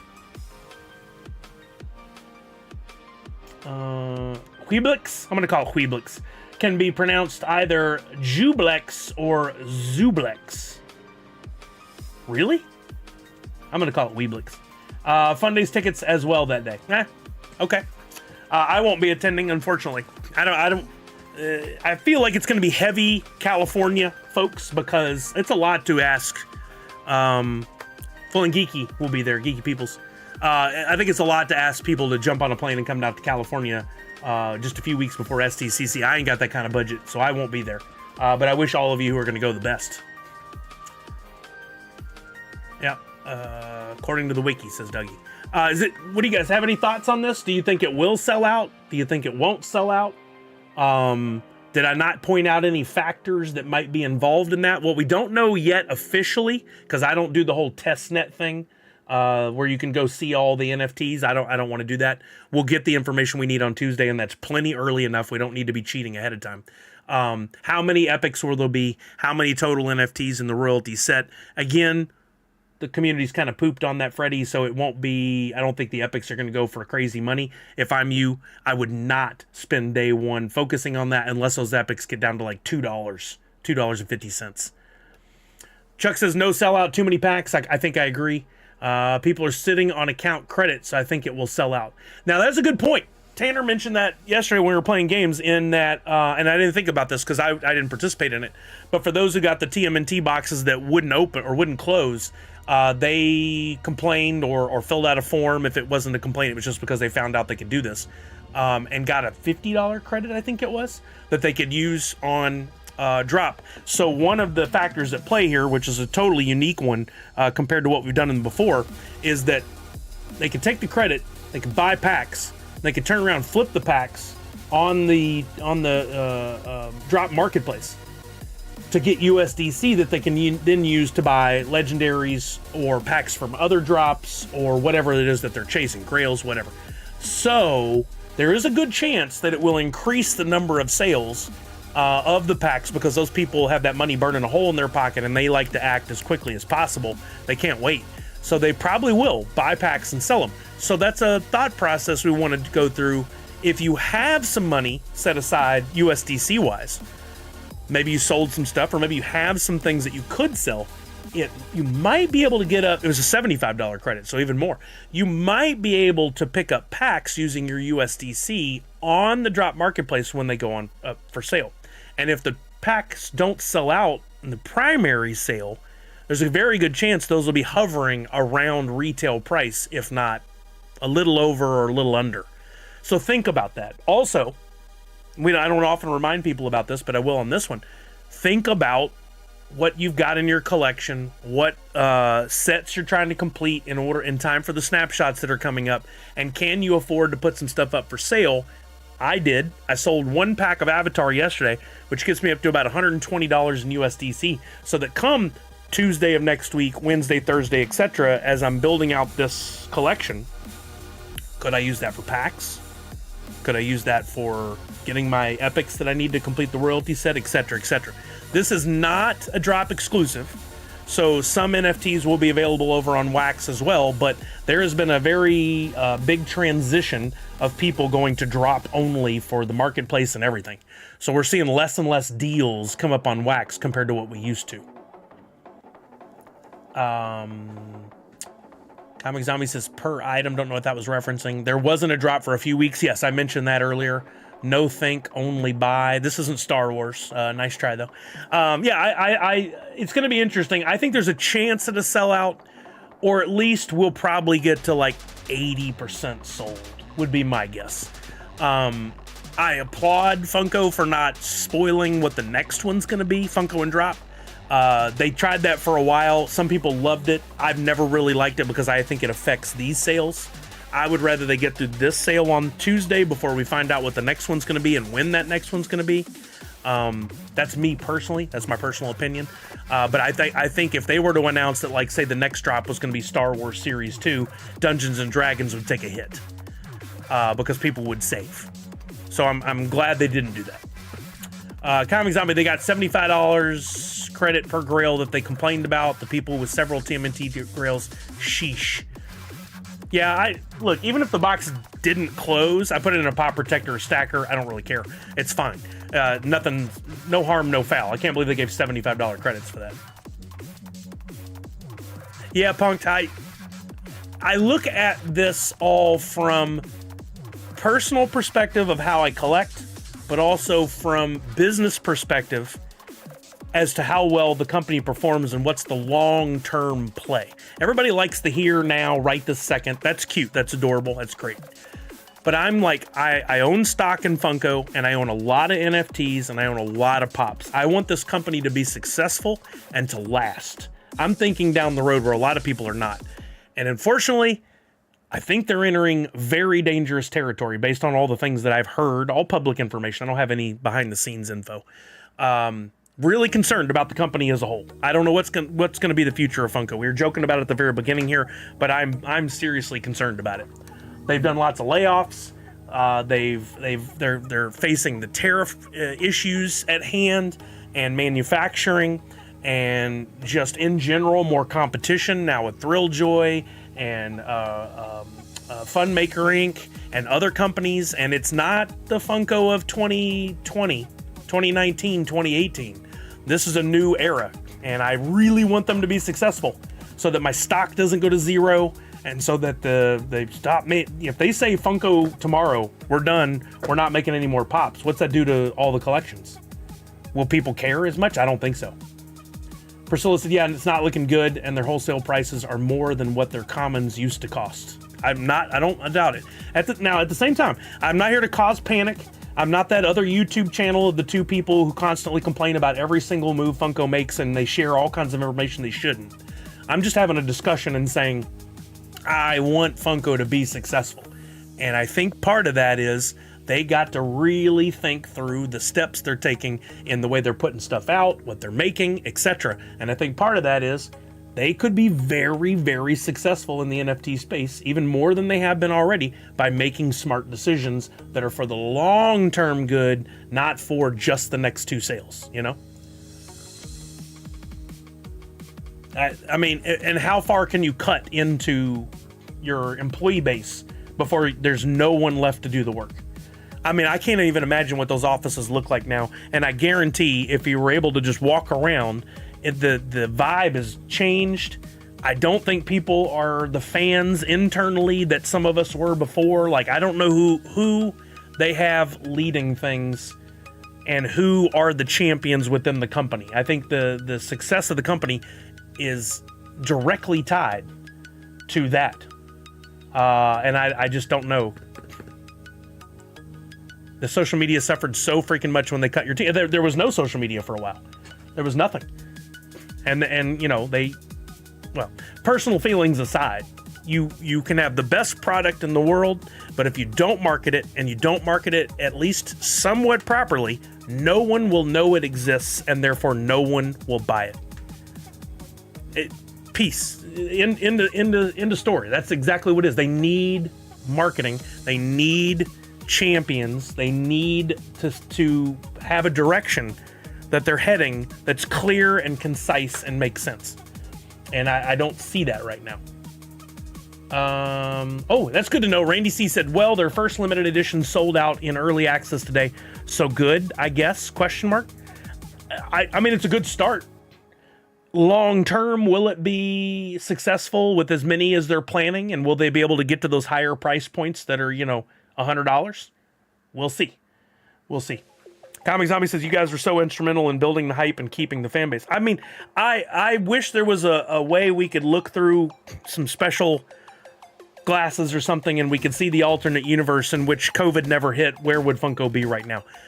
Would we all still be there, or would some of the team have changed, but there would still have been, you know, the Funcast and the interaction with people at the conventions, and where the social media Freddies would have gone, how many would there have been, and how well they would have performed, and all the what ifs. I mean, I've spent 4 or 5 years thinking about it nonstop. It won't do any good. We're not gonna be able to go back. Again, I hope they can figure out a way to find the magic and to get back to at least some of what they once were. Jokingly, I say the only way to do it is if somebody won the lottery and bought it and made it private again. But honestly, I think that would be the ultimate scenario. Oh, the team would have changed, I'm sure, says Comic Zombie. Some of you guys probably would have moved on at some point. I mean, to be 1,000,000% honest, it was a rough time for me, personal life, emotionally, and health-wise. Like, the amount of sleep I didn't get, the number of hours I was there, the number of cons we went to, all that stuff took a toll. And yeah, I think some people would have moved on if things hadn't changed. You know, if they had gone, if that had continued and then they went, hey, we've got to give you guys a better work-life balance, then maybe it could have been successful in keeping us all. But I have a feeling at least a few people would have moved on. Again, hopefully nobody takes my words out of context. Love the company, love the product, have since 2011, 14 years in as a collector. Never thought I'd say that about anything other than like sports cards. Oh, what would have happened if I had been there when NFTs started? Oh God, I would have immediately begged to be like, let me lead that. Not like the whole thing and the thought process and the art and all that stuff. There are much smarter, better people that are in charge and are doing a good job with that. But like, let me market it. Let me get in front of the camera. Let me do lives. Let me do giveaways. Like, I would have been so excited to do that. I think that would have shown. I also don't like that they seem to forget about HQ and their local con. All these events and they can't do one at HQ. I know, right? Yeah, that year that they had their own convention at HQ during Emerald City Comic Con, and then to not be at Emerald City Comic Con for a few years, like honestly, who slapped who in the face at Reed? Did somebody at Funko go over and pee on Reed's front door? Like, I don't understand it. Comic Zombie, how interested in crypto were you before? Well, I mean, honestly, not. I wasn't. I didn't know about crypto up until COVID started, really. But there's a precedent, and I've talked about it before. I loved E-Tops, which was Topps' attempt at basically a blockchain technology for digital collecting of baseball cards back in like 2000, I'm guessing 5, 6, somewhere in there. I think it would have been amazing if that had continued. And then when I found out Funko was going to do something similar to it, I'm like, man, I think it's so cool. Chuck said, I disagree. Why pay for a space when you can have the people come to you? See, I mean, from a business perspective, if you're only focusing on Funko, cool that you could bring people that were coming into town for Emerald City Comic Con. But do it on like the day before the con or the day after the con, not during the con with a partner. You're pulling sales away from that partner's convention. I don't think that was a cool move at all. Bimrick says, I don't know what happened with ECCC because they weren't the only company that stopped going there. Yeah, well, I mean, yeah, I've spoken many times about the fact that Funko's not going anymore, Figpen's not going anymore, Handmade by Robots is not going anymore, and I'm sure there's others that I'm not aware of that have not been going to Emerald City Comic Con for a while. And it's a real shame because that con was before I worked at Funko and during my Funko time. Emerald City Comic Con was my number 3 convention in the country. San Diego, New York, Emerald City. I could pretty easily say now Emerald City is only near the top of my list because of its geography and how close it is to me. Oh, so is Figpen, Chuck.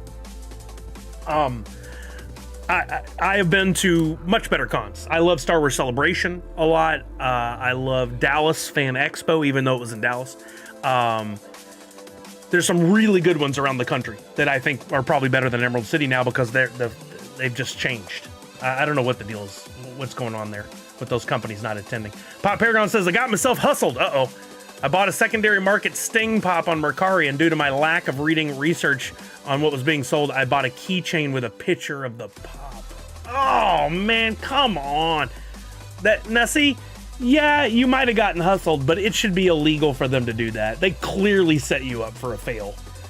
Like, those kind of listings, I've seen that before. You're buying the box, not the Pop, or you're buying a picture of the Pop. Like, that shouldn't be allowed.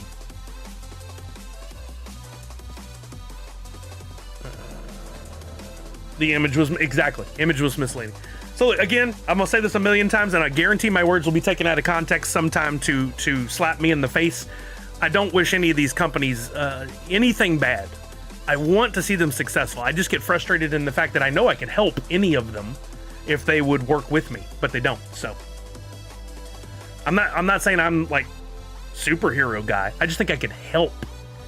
I just think I could get in there and say, hey, let's do some fun stuff and let's interact with the fans because that's what matters. Like, Funko has buyers now. They have the leftover fans from back in the day. I don't know that they've created any new fans in several years.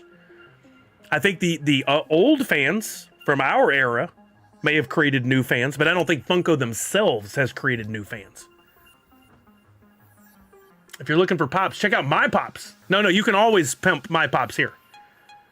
Pop Paragon, too good to be true. Well, there you go. There was glaring issue 1. Should have listened more. It was only $15, not a huge deal, but still reminded it happens. Yeah, we should all be careful. The rule of thumb in all of life, if it's too good to be true, probably is. Let's take a second, step back, rethink it, reread, have somebody else get a set of eyes on it. I almost fell for buying a fake pack one day on Atomic Hub, and then I was like, wait a minute. That's too good to be true. And I looked, and it was that. I'm assuming the same person over and over again that makes the fake account with the fake packs.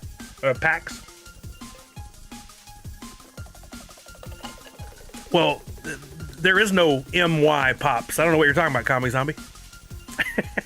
It's MI Pops, sir. Okay. What else I want to talk about? I feel like there was one other thing on my Twitter. Lots of chatting today, which I enjoy. I like catching up with you guys. I like sharing stuff. Oh, this. I think Nadu mentioned this earlier. My pops, not your pops. Oh, your pops are different than my pops. Yeah. Let's look at this. I had to listen to this several times, but listen to this. Made an investment in Epic Games about a year ago or so now, $1.5 billion. And what we're seeing is Gen Alpha particularly is gathering in these spaces to play games, to socialize, to watch. So these communities are forming, and we wanted to be part of that. Think about a Disneyland theme park inside of a virtual environment. And by the way, back and forth, something that you experience in Fortnite, for example, which is part of Epic Games. That experience you have there, you might be able to carry back to a theme park. So we're really pushing hard into the space. And with the new... I've muted myself for a second. It's not muted. I've got this at the max volume that the YouTube will go, the clip will go, and I've got it maxed out in meld. So you may have to turn up your volume to hear this. I'll start it over again because I think it's really important that we hear this for the discussion that anybody might want to jump in on. So turn it up, and I'll be quiet during, so we're not screaming at you. Then turn your volume down after. I don't control this guy's volume, so. Made an investment in Epic Games about a year ago or so now, $1.5 billion. And what we're seeing is Gen Alpha particularly is gathering in these spaces to play games, to socialize, to watch. So these communities are forming, and we wanted to be part of that. Think about a Disneyland theme park inside of a virtual environment. And by the way, back and forth, something that you experience in Fortnite, for example, which is part of Epic Games. That experience you have there, you might be able to carry back to a theme park. So we're really pushing hard into the space. And with the new park that we're building here in Abu Dhabi, we've got an opportunity from ground up to think about how games and interactivity cannot be just something you do at home or on your phone, but how it interplays with the actual park. Come back up quietly to my normal volume, right about there. I know I tend to yell. So there's a lot in this video. I don't know who this guy is exactly. That was not shared. I originally got this from an account called VV Fans, which led me down that VV path, by the way. It doesn't say who this guy is. These accounts that are tagged in it are not him. If anybody knows who that is, I'm assuming that is a representative, somebody that one of the something O's, the CEO or CMO or whatever at Disney, because he says we building our park in Abu Dhabi and references the fact that they made a 1.5 billion with a B investment in Epic Games. This goes back to a discussion we had a year ago. There's an image that was shown, including, I think there was a Disney park, multiple Disney parks that would be in this new more open world game that was attached to Fortnite in some way. It was very vague. But there's a lot of interesting stuff in here. Josh D'Amaro, let's try. Josh D'Amaro. Oh, come on. There you go. Good call. All right. That's good to know. But basically, though, what he's saying is Disney, because what did you say? Somebody said he's chairperson of Walt Disney Parks and Resorts. So this guy, these are the kind of videos I think we're going to look back on and go, he told us, but we didn't listen. So that's amazing, Nadu. Good, because I want to come visit the park when it opens and see you. If that's not the first time, hopefully not the first time I get over there. $1.5 billion. That's no joke. That's not 150 million, which used to be big and it's not that big anymore. $1.5 billion. No, he's not talking Pinnacle. I mean, that might be part of it, but he specifically said they invested that 1.5 billion in Epic. Epic is who makes Fortnite and Rocket League and Fall Guys now, and who knows what comes in the future. And to back up, last year we saw an article talking about this new giant, I think it was more of an open world gaming concept that was tied to Fortnite or not. I can't remember which, but it's from Epic Games, and it showed a giant, massive park. No, they don't own Epic. Come on, stick with me here. An investment in. He doesn't own it, an investment in. But anyway, there's this open, giant park scenario that I think is similar to the Oasis from Extra Life, or not Extra Life, from Ready Player One, where you'd be able to go in and play games and stuff. Epic was going to be working with them on it, and their Disney was going to be involved, right? So, and we've talked about forever, doesn't it make sense if all the stuff is digital skins anyway? Couldn't they be NFTs? Couldn't they be collectibles? And what he's saying is, not only do we know that's the future, that Gen Alpha is big into this and is enjoying it already. And by the way, this came from when it was originally shared by VV Friends. What'd they say? This is why companies like VV and Disney Pinnacle, which is mentioned, so that is interesting you brought it up, are well positioned to thrive in the future. While the world remains heavily invested in tangible collectibles, advancing technology is driving a shift that will accelerate the global adoption of digital collecting. And then talks about the blockchain and lower transaction fees and all that.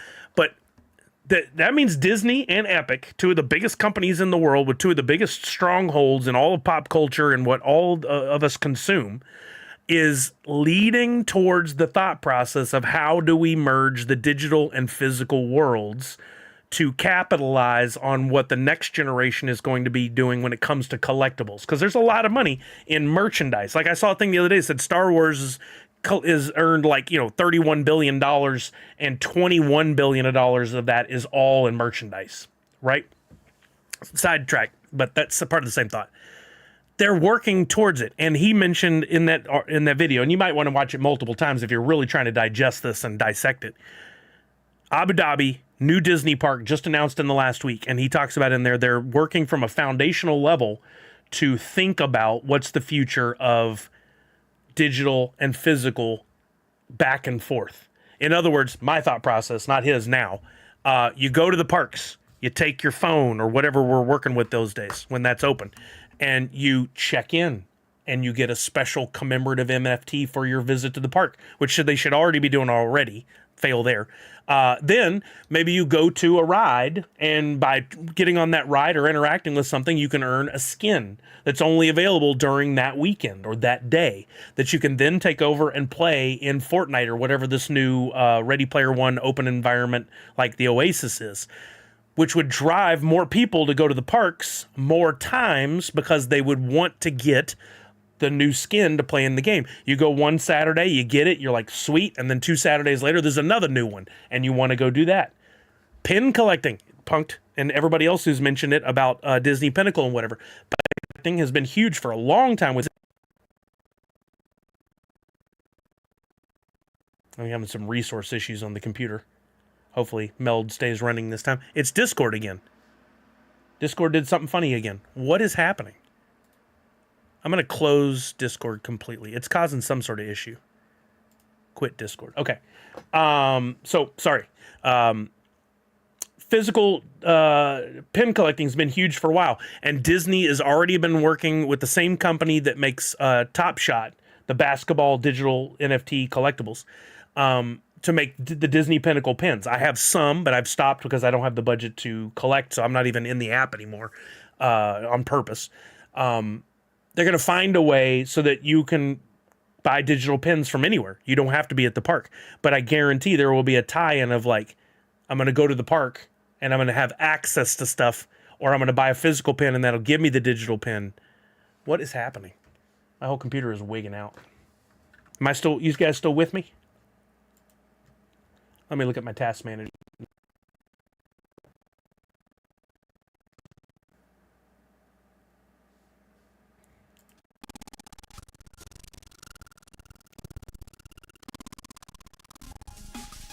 It goes in and out? Okay.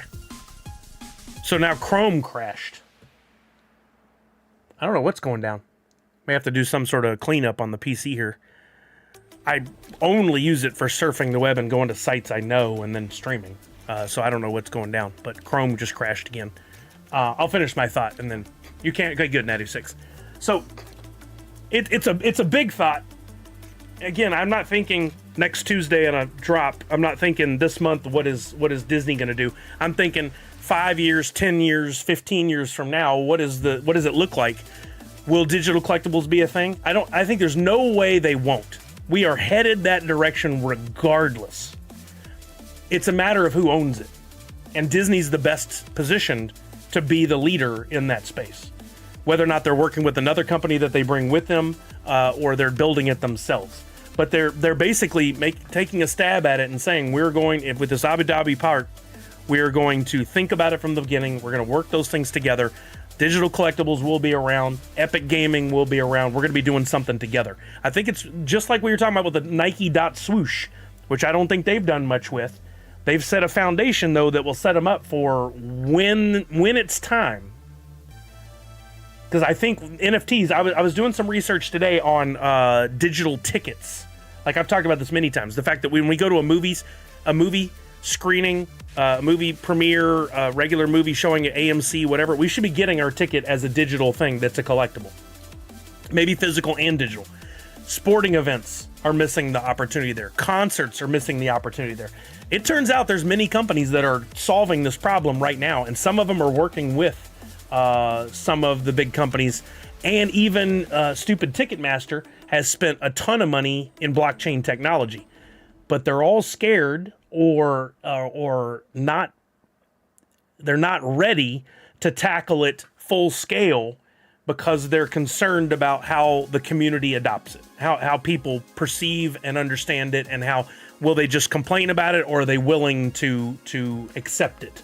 And I don't think they think that the world is ready to accept it. I think we are all ahead of the curve, us NFT collectors, those who live a digital collectibles life. It doesn't have to be everything, but it can be part of it. But anyway, I bring it to your attention because some of you, pretty savvy folks, some of you may be looking at how to invest in the future, how to think about things. You may be debating, well, do I keep my NFTs or do I get rid of them? And now, Pop Paragon, there you go. I was just leading to this next, and it was posted in that article from the Vivi fan site. We're reaching this tariff era.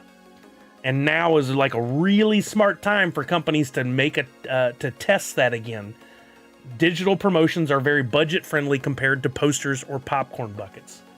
What if when you go to the movie, I say this all the time and I wish I could just get in front of an AMC exec or something. What if when you go to a movie and you buy your ticket, it's either included or it comes with like a $1 premium. I would happily pay $1, even $2 or $3 to get my ticket in an NFT form that I get to collect. And maybe that comes with an extra perk like a pack or a digital movie poster or something that I can collect in my wallet and that I can buy and sell on a secondary market. What if when I go to watch my Texans play at Reliant Stadium, my ticket comes with a digital collectible ticket? Because Gary Vee said this, it all ties together. I know you guys are sick of hearing me talk, but Gary Vee said this years ago in an interview. He's like, I think the future of collectibles is also the future of social. In other words, one day I'll be able to go and look at your wallet and I'll be able to see what you've been up to and what you're participating in and who you are, in essence, by what you collect. And I'll be able to see where you've been. Did you go to the movies? Did you go to a concert? Not to track you, but just to see what you're into. I would love to show off my wallet of all the movie tickets for the movies that I saw in the past year. What a great way to go back and look at them and go, when did I see that movie? What date? This cool NFT, this digital collectible I got. I can commemorate that. I can remember it. I think it's so amazing, an opportunity, and yet nobody that I found recently. There's several companies that popped up and were popular up until 2-3 years ago, and then have faded off. Where are they? What are they doing? What happened? Where'd they go? Because the general public pooped all over the idea of an NFT and its energy consumption. let that have some time to go away, come back, try again. I think that time is right about to come around the corner again.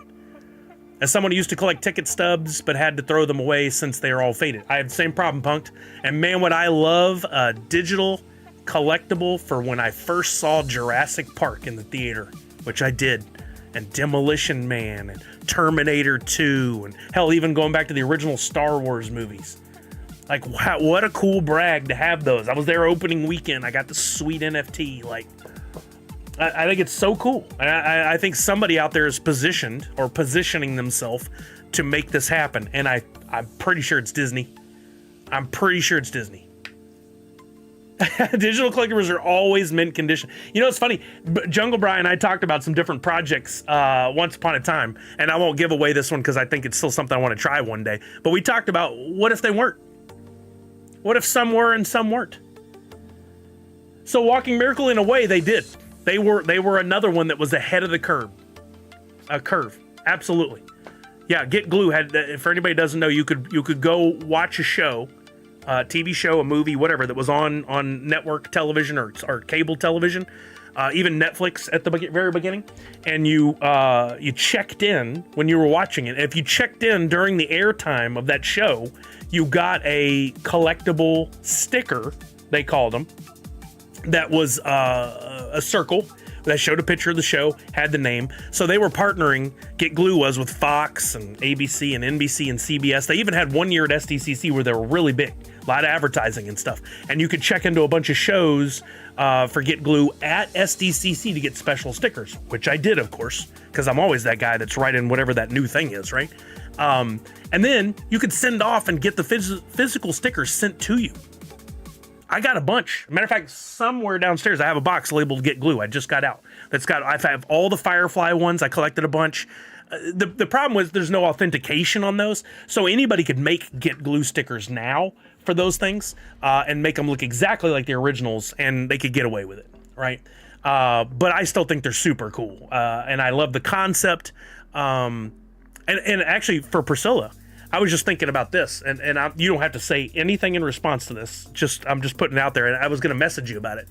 I did find several companies that allow, if you're going to host an event, for you to create a digital collectible ticket, an NFT as your ticket. One was backed by, I think, Polygon. But the concept of even if your event's free, people would have to go claim their ticket in order to come show up, and they would get an NFT for it.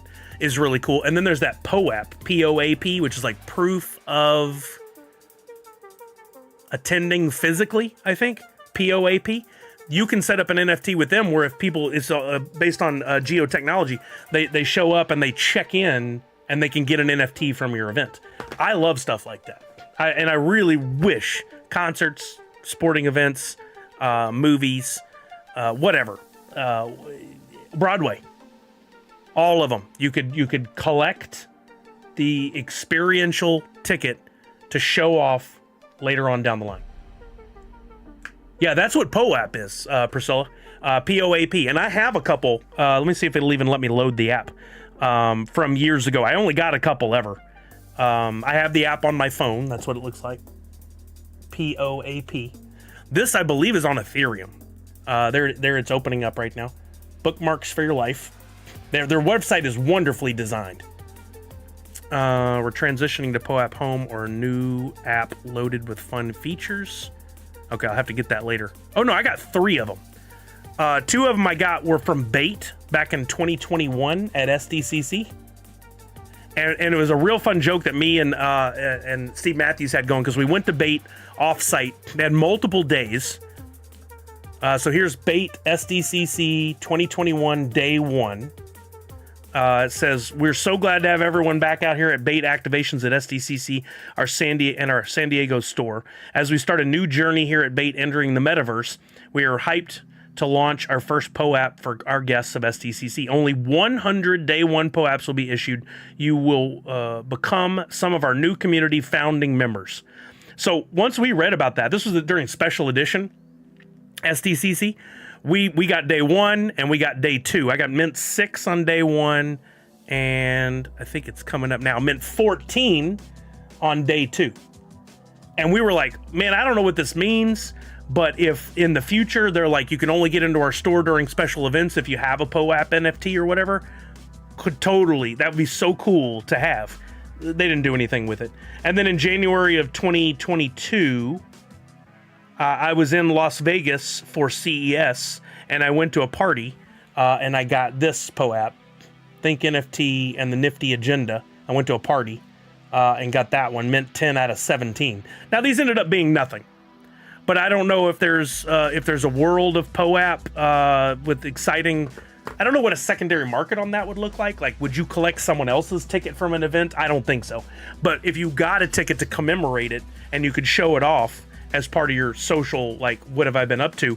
But then it could lead to some bonus items for you down the road. Like, by being a POAP holder, you were at our event, we want to send you, we want to airdrop you another NFT.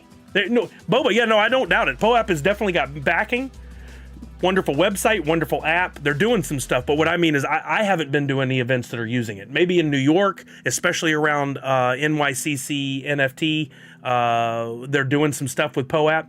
I think it's very possible. I haven't been a part of it lately.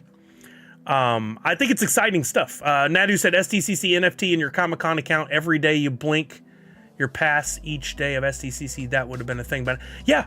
100%. SDCC is the biggest pop culture event in the world. Every day where you're actually there and you scan your badge, you get an NFT dropped to your wallet. That NFT has utility, puts you into giveaways, or they give away signed merch from different special guests at the con, chance to win tickets for the next year, etc., etc., etc. There's a world of really cool stuff just on the other side of this negative, horrible attitude from people that don't do digital. Like, look, you don't have to collect it. You don't have to be a part of it. You can shut up and you can let the rest of us enjoy it. But they feel like they're gonna force it on me. I'm gonna have to do this thing. No, you don't have to do jack, man. You just do your normal thing and then shut up and then let us enjoy the thing. But we haven't gotten there yet. The whole generation of kids that are being raised are past it already. They don't care. They're fine with it. Fortnite skins, Roblox, whatever. So we're just, 15 years ahead of it. Maybe not even 15 anymore. 5 years since it started. 10 years.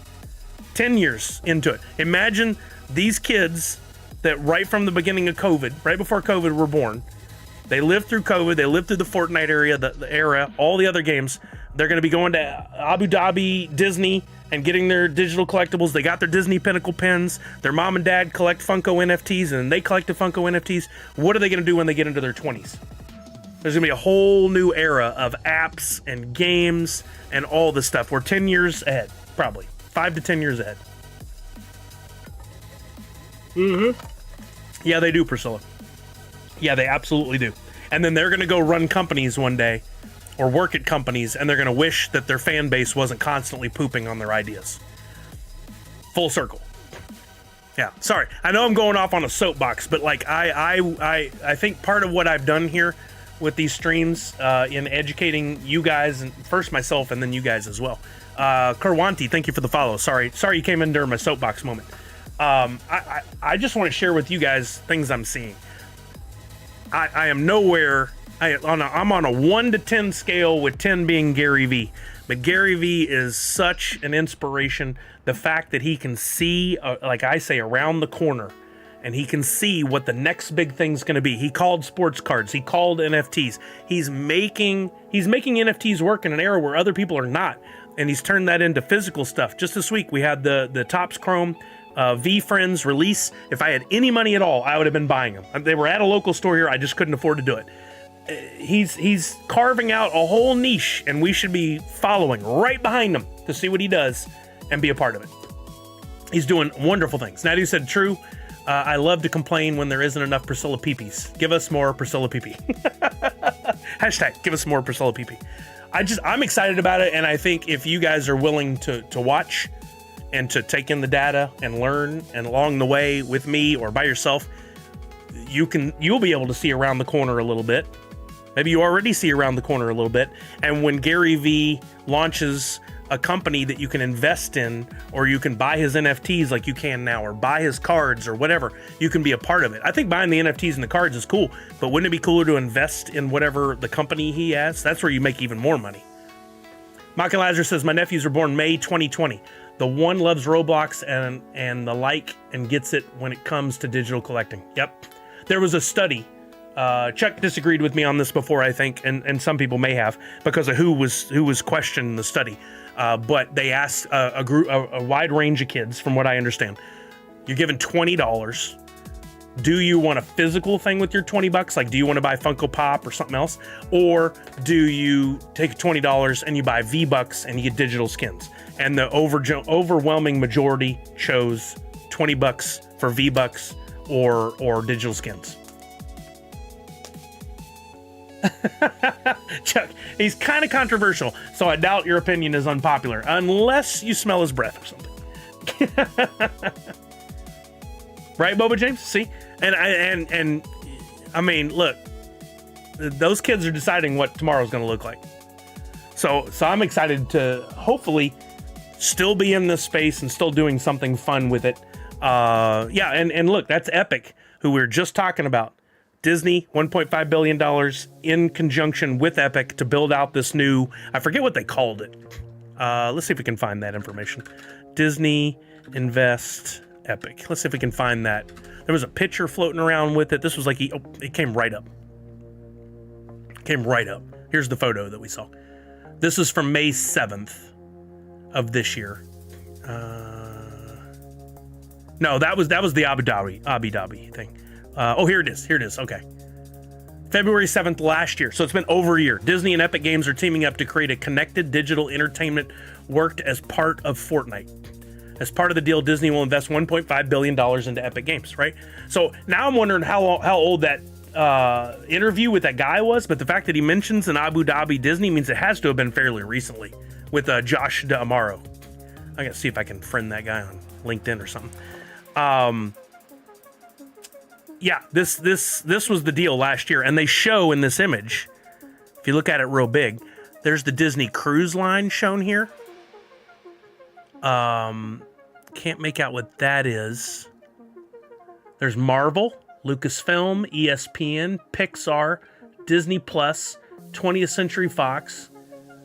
Down here you got Worlds. There's Monsters University, which they're now going to be building, or Monsters Inc., which they're now going to be building that part of the physical theme park that will have monsters in Florida. Wreck-It Ralph, Stark Industries. So there's Marvel. I can't make out what that is. I think that may be Cars. Yeah, that's Cars. Over here, Nightmare Before Christmas. You got this one under construction. This was all part, and there's Star Wars ships coming in. There's some TIE fighters. Or there's TIE fighters, there's X-Wings. But this was we read into it then. Here's an article. It's veining men, hallelujah. Okay, so Disney will invest $1.5 billion to acquire an equity stake in Epic Games alongside the multi-year project. So I stand corrected. Comic Zombie, you're right. Disney does own a part of Epic Games. They don't own the whole thing, but they own a part of it. A significant stake, I would think, at $1.5 billion. In addition to being a world-class games experience and interoperating with Fortnite. Oh, by the way, Disney shut down all their gaming like 3 years ago, 2-3 years ago. This makes sense. Invest in a company that's doing it right. Don't try to do it yourself. New persistent universe. That's what they call a persistent universe. Will offer a multitude of opportunities for consumers to play, watch, shop, and engage with content, characters, and stories from Disney, Pixar, Marvel, Star Wars, Avatar. Oh, Avatar. That's what that other was. Players, gamers, and fans will be able to create their own stories and experiences, express their fandom in a distinctly Disney way, and share content with each other in ways that they love. This will all be powered by Unreal Engine. I have talked about this a bunch of times and said, what about in the future you have inside of a Ready Player One type universe, you have your space. And in your space that you can invite other people into, you can show off your digital collectibles. So you could have your Funko Pop NFTs of the first Star Wars that came out in your pad. You could have your VV collectibles in your pad. I can absolutely see a world where there are influencers that come from that world and they only exist in that world. I think it could easily be a thing. Our exciting relationship with Epic will bring together Disney's beloved brands and franchises, transformational new games, and an entertainment universe. Which you notice, Epic already is getting to, like, they have the Epic launcher for PC. So if you want to go to Fortnite, Rocket League, Fall Guys, you go to the Epic launcher. I'm sure eventually we'll have that all within the Xbox and PlayStation as well. But already for Xbox, you go in to launch Fortnite to play the Rocket League Fortnite game, Rocket Racing, to play the Lego. They already have that partnership with Lego in there. I'm looking for any other choice sound bites. Yeah, I really think ultimately it's about they're going to create a universe that you go into. And then once you're in that universe, you can play games, you can shop, you can communicate with others in what will be a new social media experience. You can show off your Disney Pinnacle pins and your NFTs and things you've collected, maybe your park tickets if they ever get to that point. Then you can go to the Abu Dhabi park and eventually all the parks, and you can collect things you could only get by going physically there. And maybe by owning something digitally, it'll give you access to something in the park physically that you couldn't have gotten otherwise. Then we have to start using the 3 seashells. As long as somebody can explain it to me when it's time. When Disney wins the corporation war. So it's Demolition Man, but not Taco Bell. It's Disney. Gotcha. Oh, no, there you go. Disney and Taco Bell. Asked my German friend if he knew what 4 plus 5 was. He said he didn't. Oh, God. That's good. I like the fact that that's just implied and not said. That's really good. All right, I'll get off the soapbox. I just wanted to make sure you guys were aware. And then in 5-10 years, if I'm still doing this, we can go, remember when Sully told us all and we had the opportunity and we didn't do the thing? Remember when he was pushing those Funko NFTs and now even the commons are worth like $5 a piece? Right, Tech? No, I think that's where it's going, but I don't think it'll all be VR at the beginning. I think the VR will be a part of it. And so does Baskin Robbins. Baskin Robbins always finds out. Pepperidge Farms always remembers. Yeah, I think we're headed to something. It's not going to be exactly like Ready Player One anytime soon, but I think there's going to be like this. Going to be one of those things like Star Trek with the tricorders. We don't have tricorders now. There's something that does a lot more than a tricorder. My understanding is that they are super protein packed thingies. What? Someone should clip it for the history video. Oh yeah, they have those Twitter accounts that you can say like clip this or tag this, whatever, and you can look back at it later. I think those are brilliant. I don't know if you can do that with any kind of clips. Oh, the nuggies at Taco Bell. I haven't tried them yet. I saw somebody said they were good, but I've heard more people say they aren't. I don't trust anybody. I got to go test it myself. But I don't go to Taco Bell very often. It's been a long time. They are not good, says Chuck. Chuck will let you know when he doesn't like something. Totally fair, right? Okay, you know what I want to do? I want to play some Fortnite and see if maybe the games are a little less sweaty or can have a little more fun today. Somehow I doubt it, but I still want to play. But before we do that, I have a very tight schedule today in that I got to be done at 4:45. So instead of putting the box game off until later and maybe not getting full time to enjoy it, we're going to do the box game right now. But I need to take a bio break, and we need to squeeze in at least a game or two. I'm going to leave that open.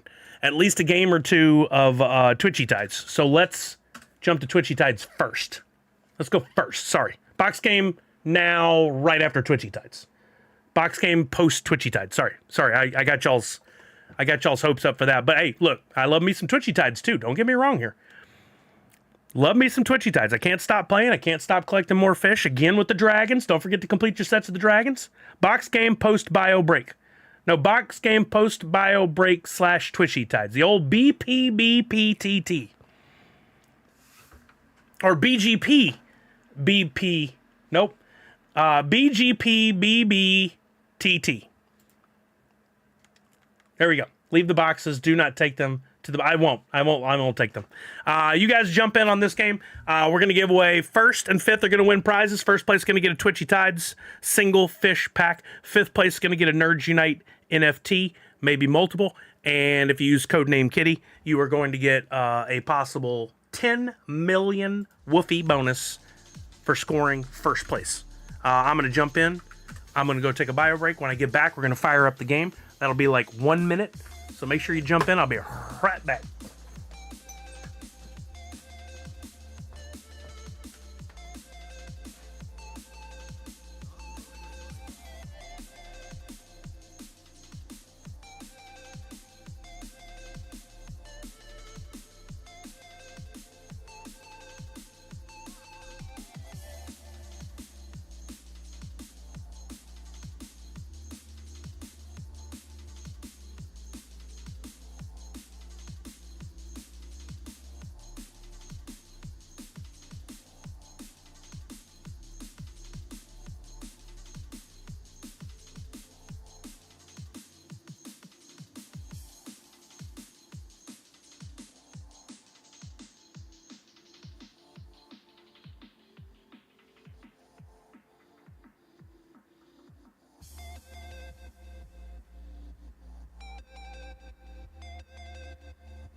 I heard that Josh guy is on Twitter. Josh Amaro. Let's see if he's on Twitter. Something tells me no. I want to follow what this man has to talk about.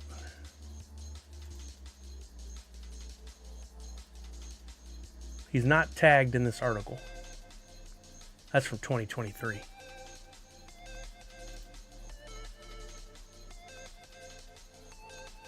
There he is on Instagram. Probably should follow him over there. Maybe we can learn something. Yo, Robert GP, what's up? We out of Baby Eats a Boy? Or what was it from the league? Oh man, there's a great acronym with Taco that he had about the Airbnb. It was the Eskimo, the EBGBB&B, something like that. The EBCBB&B. I forget what it stood for, but it was the Eskimo Brothers database. So the EBDBB&B, because they had a bed and breakfast. That show was wild. I loved it. I'm so bad it's not on the air anymore. I think they should have continued to make that for years. The Heebie-Jeebies B&B, that's different. But the EBDB B&B, you've got to look it up. Tech, have you seen that episode? If you haven't watched The League, you should watch it. If you love sports, especially if you love football and comedy, it's one of the best things to ever happen. Here's an Instagram post about what it said so far about Disney Abu Dhabi. Oh, I can't see the link, but I'm sure I will be reading it soon. All right, here we go. We're going to kick off this game, gang, in about 10 seconds. First and fifth, you know the drill. Unmute in 4, 3, 2, 1. I think you could still enjoy it, Comic Zombie, but it does have a lot of football references and football stars that show up on the show. So, like, that's going to help a lot. My buddy JJ Watt made a couple of appearances on there. Maybe 3. All right, we're going to try to get through a couple games here pretty quick. Reminder about Get Your Dragons. If you haven't or you don't know what I'm talking about, check the Twitter for Twitchy Tides. You have, I think, until the end of today to get your NFTs, 3 NFTs to be qualified for the airdrop, which is going to get you multiple perks. So make sure you do that. It's not really advertised big. Oh, thank you, Nadu. But I put it on Twitter today to remind everybody today was the last day. So make sure you get those 3 NFTs. It means you have to buy 21 puffs in total, about $21, and you're going to end up with the 3 NFTs that you blend for buy. You're going to end up with a rare exclusive, limited rare exclusive, 25 wax, and I think there was something else that you'll get all for. And there's maybe 39 people going to get this perk right now. It's not many. It's not a lot of people. So you got to get those 3 NFTs. And then there was a new game mode launched today. which Twitchy Tides TV was focusing on earlier, showing a cool competitive mode between either 2 teams of 2 or 4 NFTs, and you could basically bet on which one would win in order to win more Aqua. Kind of fun. I really enjoyed it, and it's early stages. They're still figuring out all the details, but pretty interesting stuff. I like the direction that Pop Paragon has gone with it. I like that he's always innovating and coming up with new ideas. All right, we're down to 6. Unfortunately, no Codename Kitties made it. There went Shy Guy. Tricky Chicky in 5th. 5th's going to get you at least 1 Nerd Unite NFT. Okay, Bubba James, that's fair. You don't have to be, for sure. But that is a game mode for those who would like to partake. All right, we still got a few names in there. I don't like to say them because I don't want to jinx them, but one of these is going to get first place, and it's going to get a Twitchy Tide single fish pack. Oh, Linder ran right into it. So did Fat Boy. That leaves 2. 2 are left. Don't forget about those special abilities. Nice, Tricky Chicky. Congrats. I'll get it sent to you immediately. Oh no. Don't unfreeze there. No. Oh, that was close. I think you're going to evade it, but the other fish might be online for it. Red Ranger, that's quite astute of you. Oh, the bomb, the what you call it? It's not a bomb. Depth charge disappeared before that other fish got over there. I mean, it technically is a bomb. It's like all depth charges are bombs, but not all bombs are depth charges, right? All squares are rectangles, but not all rectangles are squares. I love that phrase.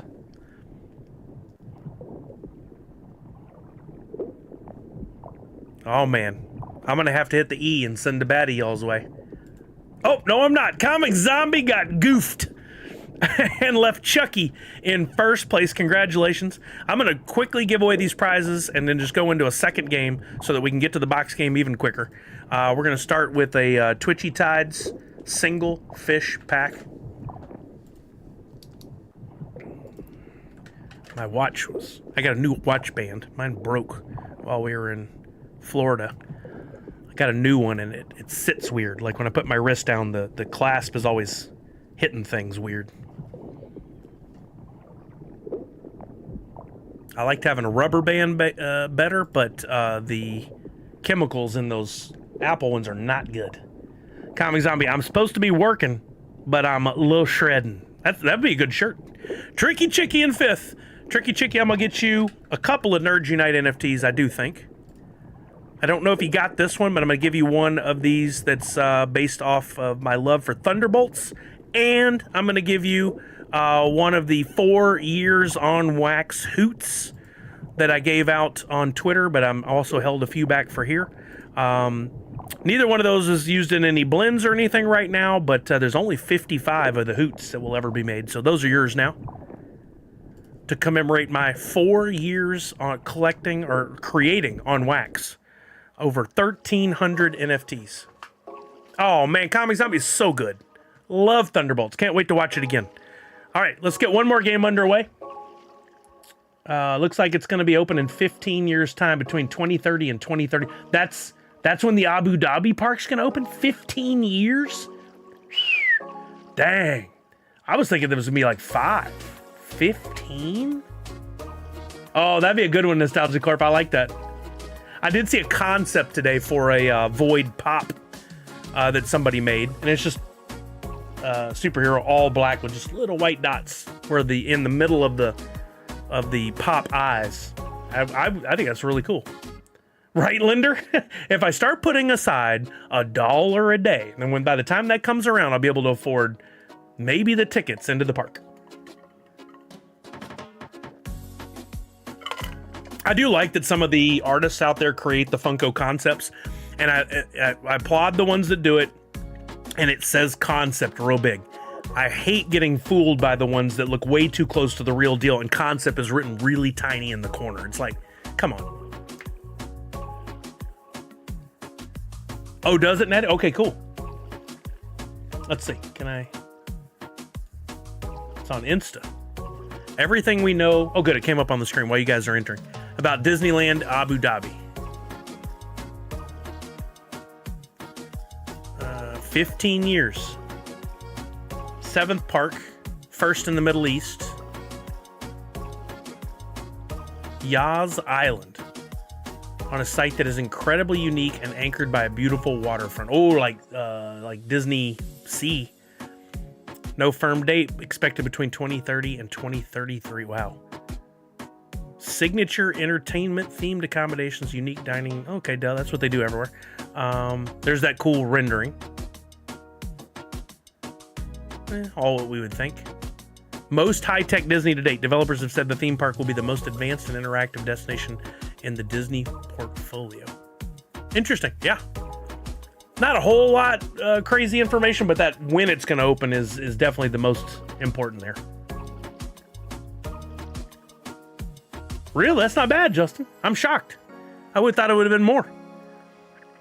All right, we're going to kick this game off here shortly. I'm going to jump in. Same thing as before. Don't forget to use your codename Kitty or switch to your codename Kitty for a chance to win a bonus 10 million Woofie if you get first place. And don't forget, if you don't have a codename Kitty, you can go shop them on Atomic Hub or wherever you shop your wax NFTs, Nifty Blocks, whatever. Last time I saw, the floor was $7 and change on those. But you win a game or two and 10 million Woof and might pay for itself. All right, here we go. We're going to be kicking this game off in 10 seconds.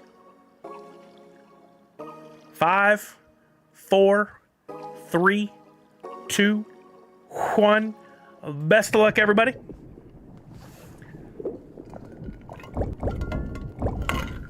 First out. I win. First out. We don't even need the rest of the game. We lost Tech, Falconer, and myself.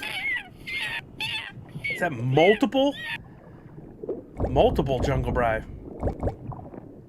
going. There went Pop and Stock, Zombie Killer.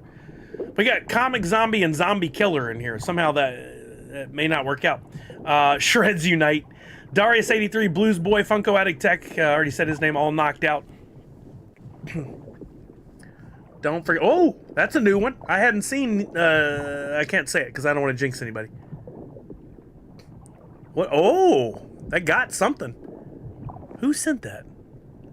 Oh, okay. I'm not going to say the name, but now I'm looking to see. Where the hell? Oh, man, that one's wiping out everybody. Oh, my Lord. Me, Puppet, Randy, RxDXPX, Nostalgia Corp, Tricky Chicky, Nadu, Valor and Vellum, Linder, Shy Guy, Crypto Boogie, Honey Bunches, all knocked out. We only have one of 9 is a codename Kitty. There went our previous winner, Chucky. Cutie Beck is out. Down to 7.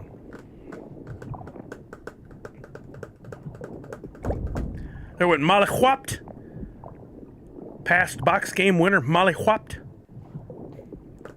Playing the box game right after this. I guess I gotta be getting the prizes together. I could be somewhat prepared. No, there went our own codename Kitty. We're down to 4. I think that makes D. Borges our 5th place winner, who will be getting a Nerd Unite NFT.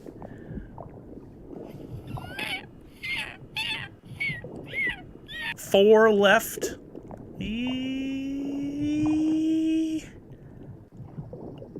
Oh, snuck out of there. Well done. Not saying a name. We're going to need that. We'll need that. Oh, no, there went 2 more. Comic Zombie and Mad John Aspt, or Mad Jonas PT. Got a couple left. Who will be first? Let's bring this back. Let's put this in instead. Oh, that spin though. Holy moly, that spin. What did I do? I had a whole stack of stickers that I put aside that I thought I kept aside just for this. Where did I put them? That's what I get when I clean. I should never clean anything. And there went Too High, leaving Devils in first place. Congratulations, Devils. Let's get you your prize. Those depth charges, yeah. Get you. It'll get you. Twitchy Tides pack. I can do away with the water noises and get our music back. I can also fire up the game. Oh no, well, I don't need that yet, but we're gonna do box game. There you go, Devils. Sending you your pack. You can open that on Nifty Blocks. It's yours to do with as you please. Best of luck. Hope you get something wonderful out of it. And then 5th place is D Borges. I'm gonna send you a couple Nerds Unite NFTs.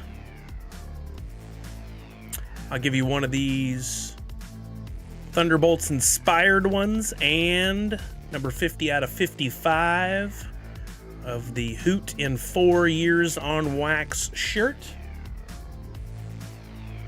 Oh no, really? I didn't know that, Pop Paragon. Pin arts, of course. Okay, yeah. Maybe I did know that, but I've not. We should look at pin arts real quick. I've not been a regular collector of pin arts, but there we go. There's collection pin arts by D Borges.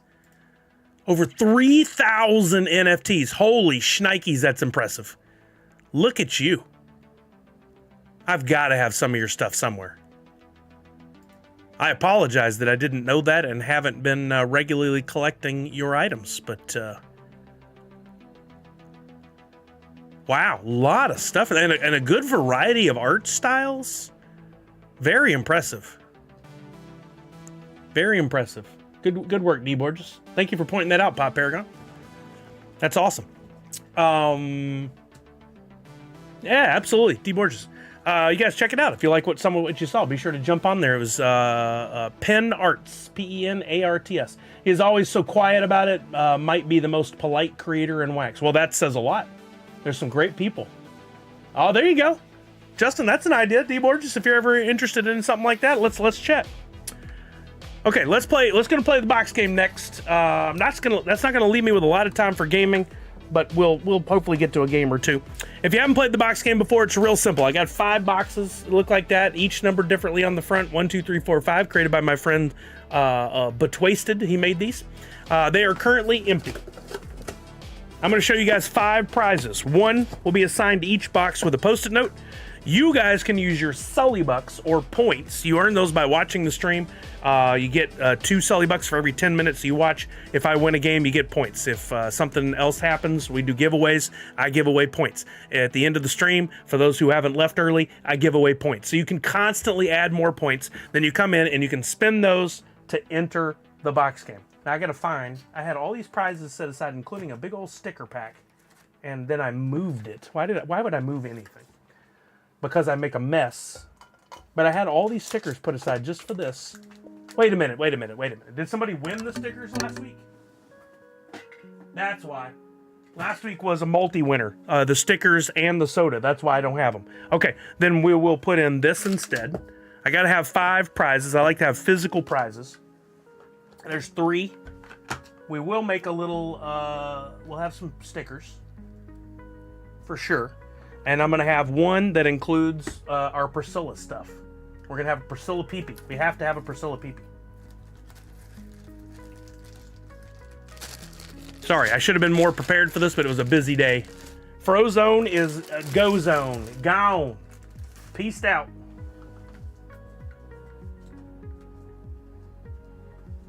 Okay, I tell you what I'll do then. I'm piecing this together real quick. We'll just toss that in with anything. So that's 3. Shall we? Let's stick with the Kippy theme. I think we'll stick with the Kippy theme in the Priscilla prize pack. So that's 1, 2, 3, 4 prizes. We need a 5th. I have something new. We'll put that in too. Okay. Let's do it. Let me show you guys the prizes. Then I'll tell you how to, Comic Zombie. Then I'll tell you how to enter the giveaway. And then we'll play the game. You'll see how it goes. I'll explain it all along the way. You don't have to freak out. First prize, return from last week. We still haven't had a winner on this, but Cal-Air did win one before, and he just opened it and he got Chewbacca. This is a Star Wars Doorables 10-inch plush figure, and it's a blind box, so you'll either get Princess Leia, Chewbacca, or Darth Vader. If you get it, you'll open it. I'll send it to you. I'm not going to open on stream because I don't want to try to put this back in a box. I'll just send it to you. That's prize 1. Prize 2, Let's go straight to the Priscilla prize pack. We've got, she sent me multiple Kippy figures. You're not going to win them both, but if you win, you get to pick one of the two. Oh boy, let me throw them down. I'll just hold them. Luckily, soft landing. We've got either the pink, sparkly, or we've got this dark purple, almost black Kippy. These she's sold as blind box figures. They're smaller than some of her previous figures, but I like the form factor, honestly. Here is a pop next, or here is a Kippy, sorry. Next to, I was going to grab a pop. There we go. Here's a Kippy next to a pop to give you an idea of size. I think they're really, really cool. We're going to give you one of the two Kippy figures, along with, because I like to make it a prize pack. How about along with, we've got a really cool Year of the Snake keychain designed by Priscilla, and I don't know if I'm allowed to show that yet. I feel like I haven't seen this. So let's not do that. We'll say it'll be the Kippy figure, the keychain, and a set of the Sune Post-its. Those will all be part of one Priscilla PP that you'll win. And you get to pick your color on the Kippy. That's 2 prizes. Prize 3, and I'm gonna make this fun this time and give you guys multiple chance at winning everything. Prize 3 is something new I just picked up on this week. How about a Bitty Pop set that includes 1 mystery Bitty Pop? It's all for friends, which I've been watching a lot of lately again. This one won't come with a bonus game because I'm going to give you guys 2 more chances at bonus games. If you get this one though and you want me to open it on stream, I will. Otherwise, I can just send it to you and you can keep it for yourself and do whatever you want. Prizes 4 and 5 do give you a chance to win it all. Prize 4, we've got this cool DC blind box that comes with one of 18 different characters from the DC comic books. If you win this one, we'll open it, but right before that, you'll tell me which one of these 18 you think is in there. If you are right, you're going to win all the prizes shown, with the exception of you only get one of the Kippies, not both. That's prize 4. Prize 5, and another chance to win it all, I do have another Bitty Pop Harry Potter blind bag with 3, 6, 12 possible characters on there in the bag. Again, if you before we open it, you tell me which one's in there, and if you're right, if we open the bag and it's the one you said, you win all the prizes, but you pick just one of the 2 Kippies. And then no matter what you win, I'm going to toss in from Priscilla one of her stickers from Emerald City Comic Con, along with a temporary tattoo with one of her stickers featuring the 3 NFT characters for myself, her, and Dr. Crispy. You got Hoot, you got Sune, and you got Glummy Bear, and one of my Nerds Unite stickers themed, inspired by Superman. I will show the prizes again, but I want to get you guys going ahead to enter the giveaway. Here's how it's going to work. I'm going to put the instructions up and tell you guys to go ahead and buy your tickets. I'll tell you the keyword and everything that you need to use to enter. Entries are 10 Sully bucks or points each. So no matter what your balance is, keep in mind, you got to do the math. If you want to buy 50 tickets, you need at least 500 Sully bucks. If you want to, you can do tickets max, and that'll get you the maximum number of tickets, which is 150, or it'll buy the max number of points, tickets based on your entries, how many points you have. We're going to run this for 7 minutes, and then we'll pick a winner. That person has to tell me a box number and the prize they want to win. And then we play the game. It's that simple. But you got to be here when your name is called after the 7 minutes. You have to be here. Don't go make it a long bio break. Don't go walk the dog. Don't be doing that stuff. Don't get in the middle of a game of Fortnite. I need you to focus up. Give me 10 minutes of your life.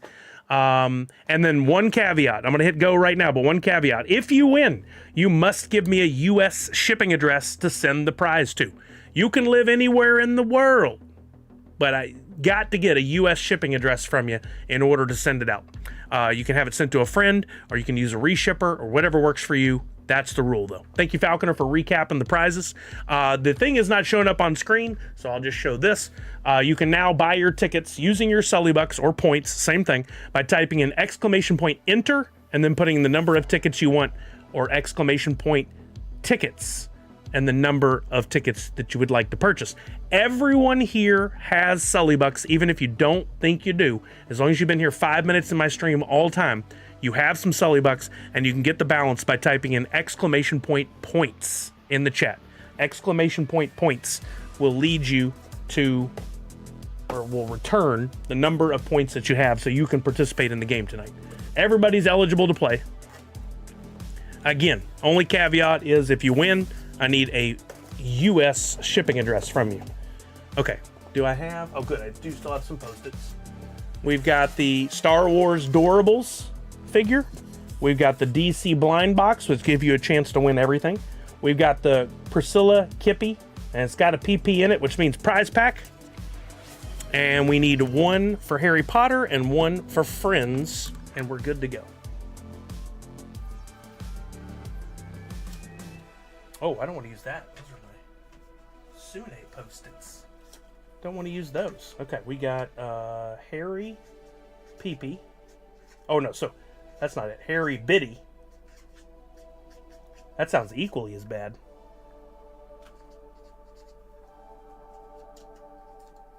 Sound redemptions don't have the actual clip sound. Man, I fight back and forth on this all the time, and I don't know why it's so difficult for it to remain functional. Friends, Biddy, Pop. The Tigers played the Rockies, and scored 31 runs in 2 days. Yikes! That's crazy. 31 runs in 2 days.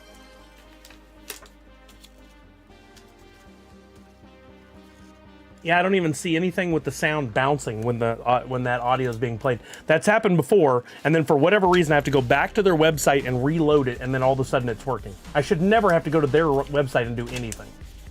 Yeah, I don't understand why these things just break over time. But like today, the on-screen prompt is not showing for the box game giveaway. Could have to do with the computer issues I was having earlier. None of these things are really like 100% guaranteed to work. And I don't think to go and test every one of them every time before I stream. 24 runs for Auburn yesterday. Crazy.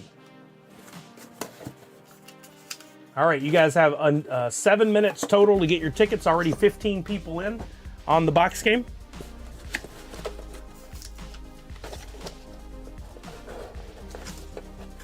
I am putting the Post-its in there, but not paying attention to which Post-it goes in which box. So I won't be able to sway the game in any way. There, box 1, 2, 3, 4, 5. I think that Post-it just fell. I may have to fix that one before we go live here. I'll show the prizes one more time. You guys have about 3 minutes left to get your entries. Any questions, please let me know. If I can't answer or I'm busy, maybe somebody else in the chat is willing to step in and help out.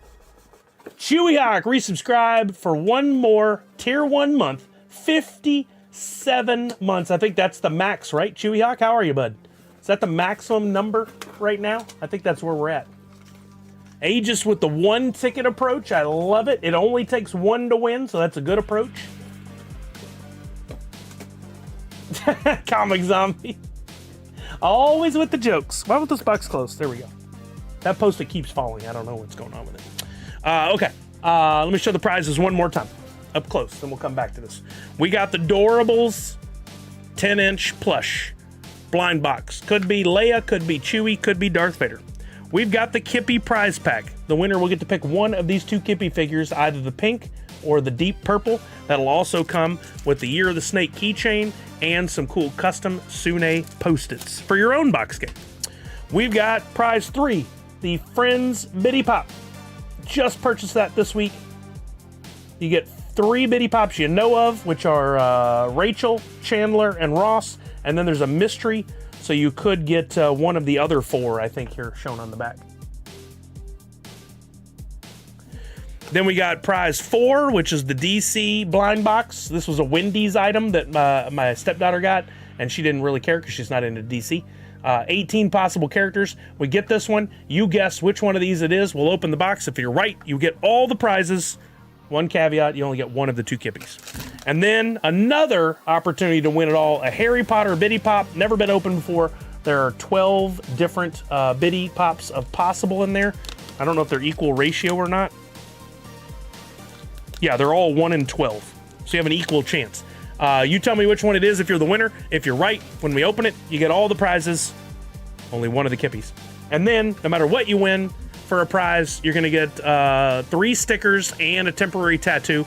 You're going to get Priscilla's Emerald City Comic-Con sticker, my Superman-inspired Nerd Unite sticker, our NFT family blimp featuring Glummy Bear, Sune, and Hoot, and a temporary tattoo from Priscilla from Emerald City Comic-Con. That's it. That's the thing right there. That's the deal. None of them are Beast Boy. Boy Comic Zombie, really bringing the knowledge today. All right, you guys got 30 seconds left. 30 seconds left to enter, exclamation point enter or exclamation point ticket, followed by the number of tickets you'd like. Maximum 150, minimum 1. Tickets are 10 Sully bucks each. Priscilla says, good luck, everyone. Thank you for being here, Priscilla. I appreciate you. When might you be streaming again, Priscilla? Are we going to see you this weekend by chance? I know you had a local con last weekend. Maybe you're just enjoying some time off. You certainly have earned it. All right, I'm going to count down. I know it's at 7 minutes. We're going to give 10 extra seconds. 9, 8, 7, 6, 5, 4, 3, 2, 1. And closing the giveaway. 26 people. 2,192 tickets in total, given the average, what? 8 tickets a person? Something like that.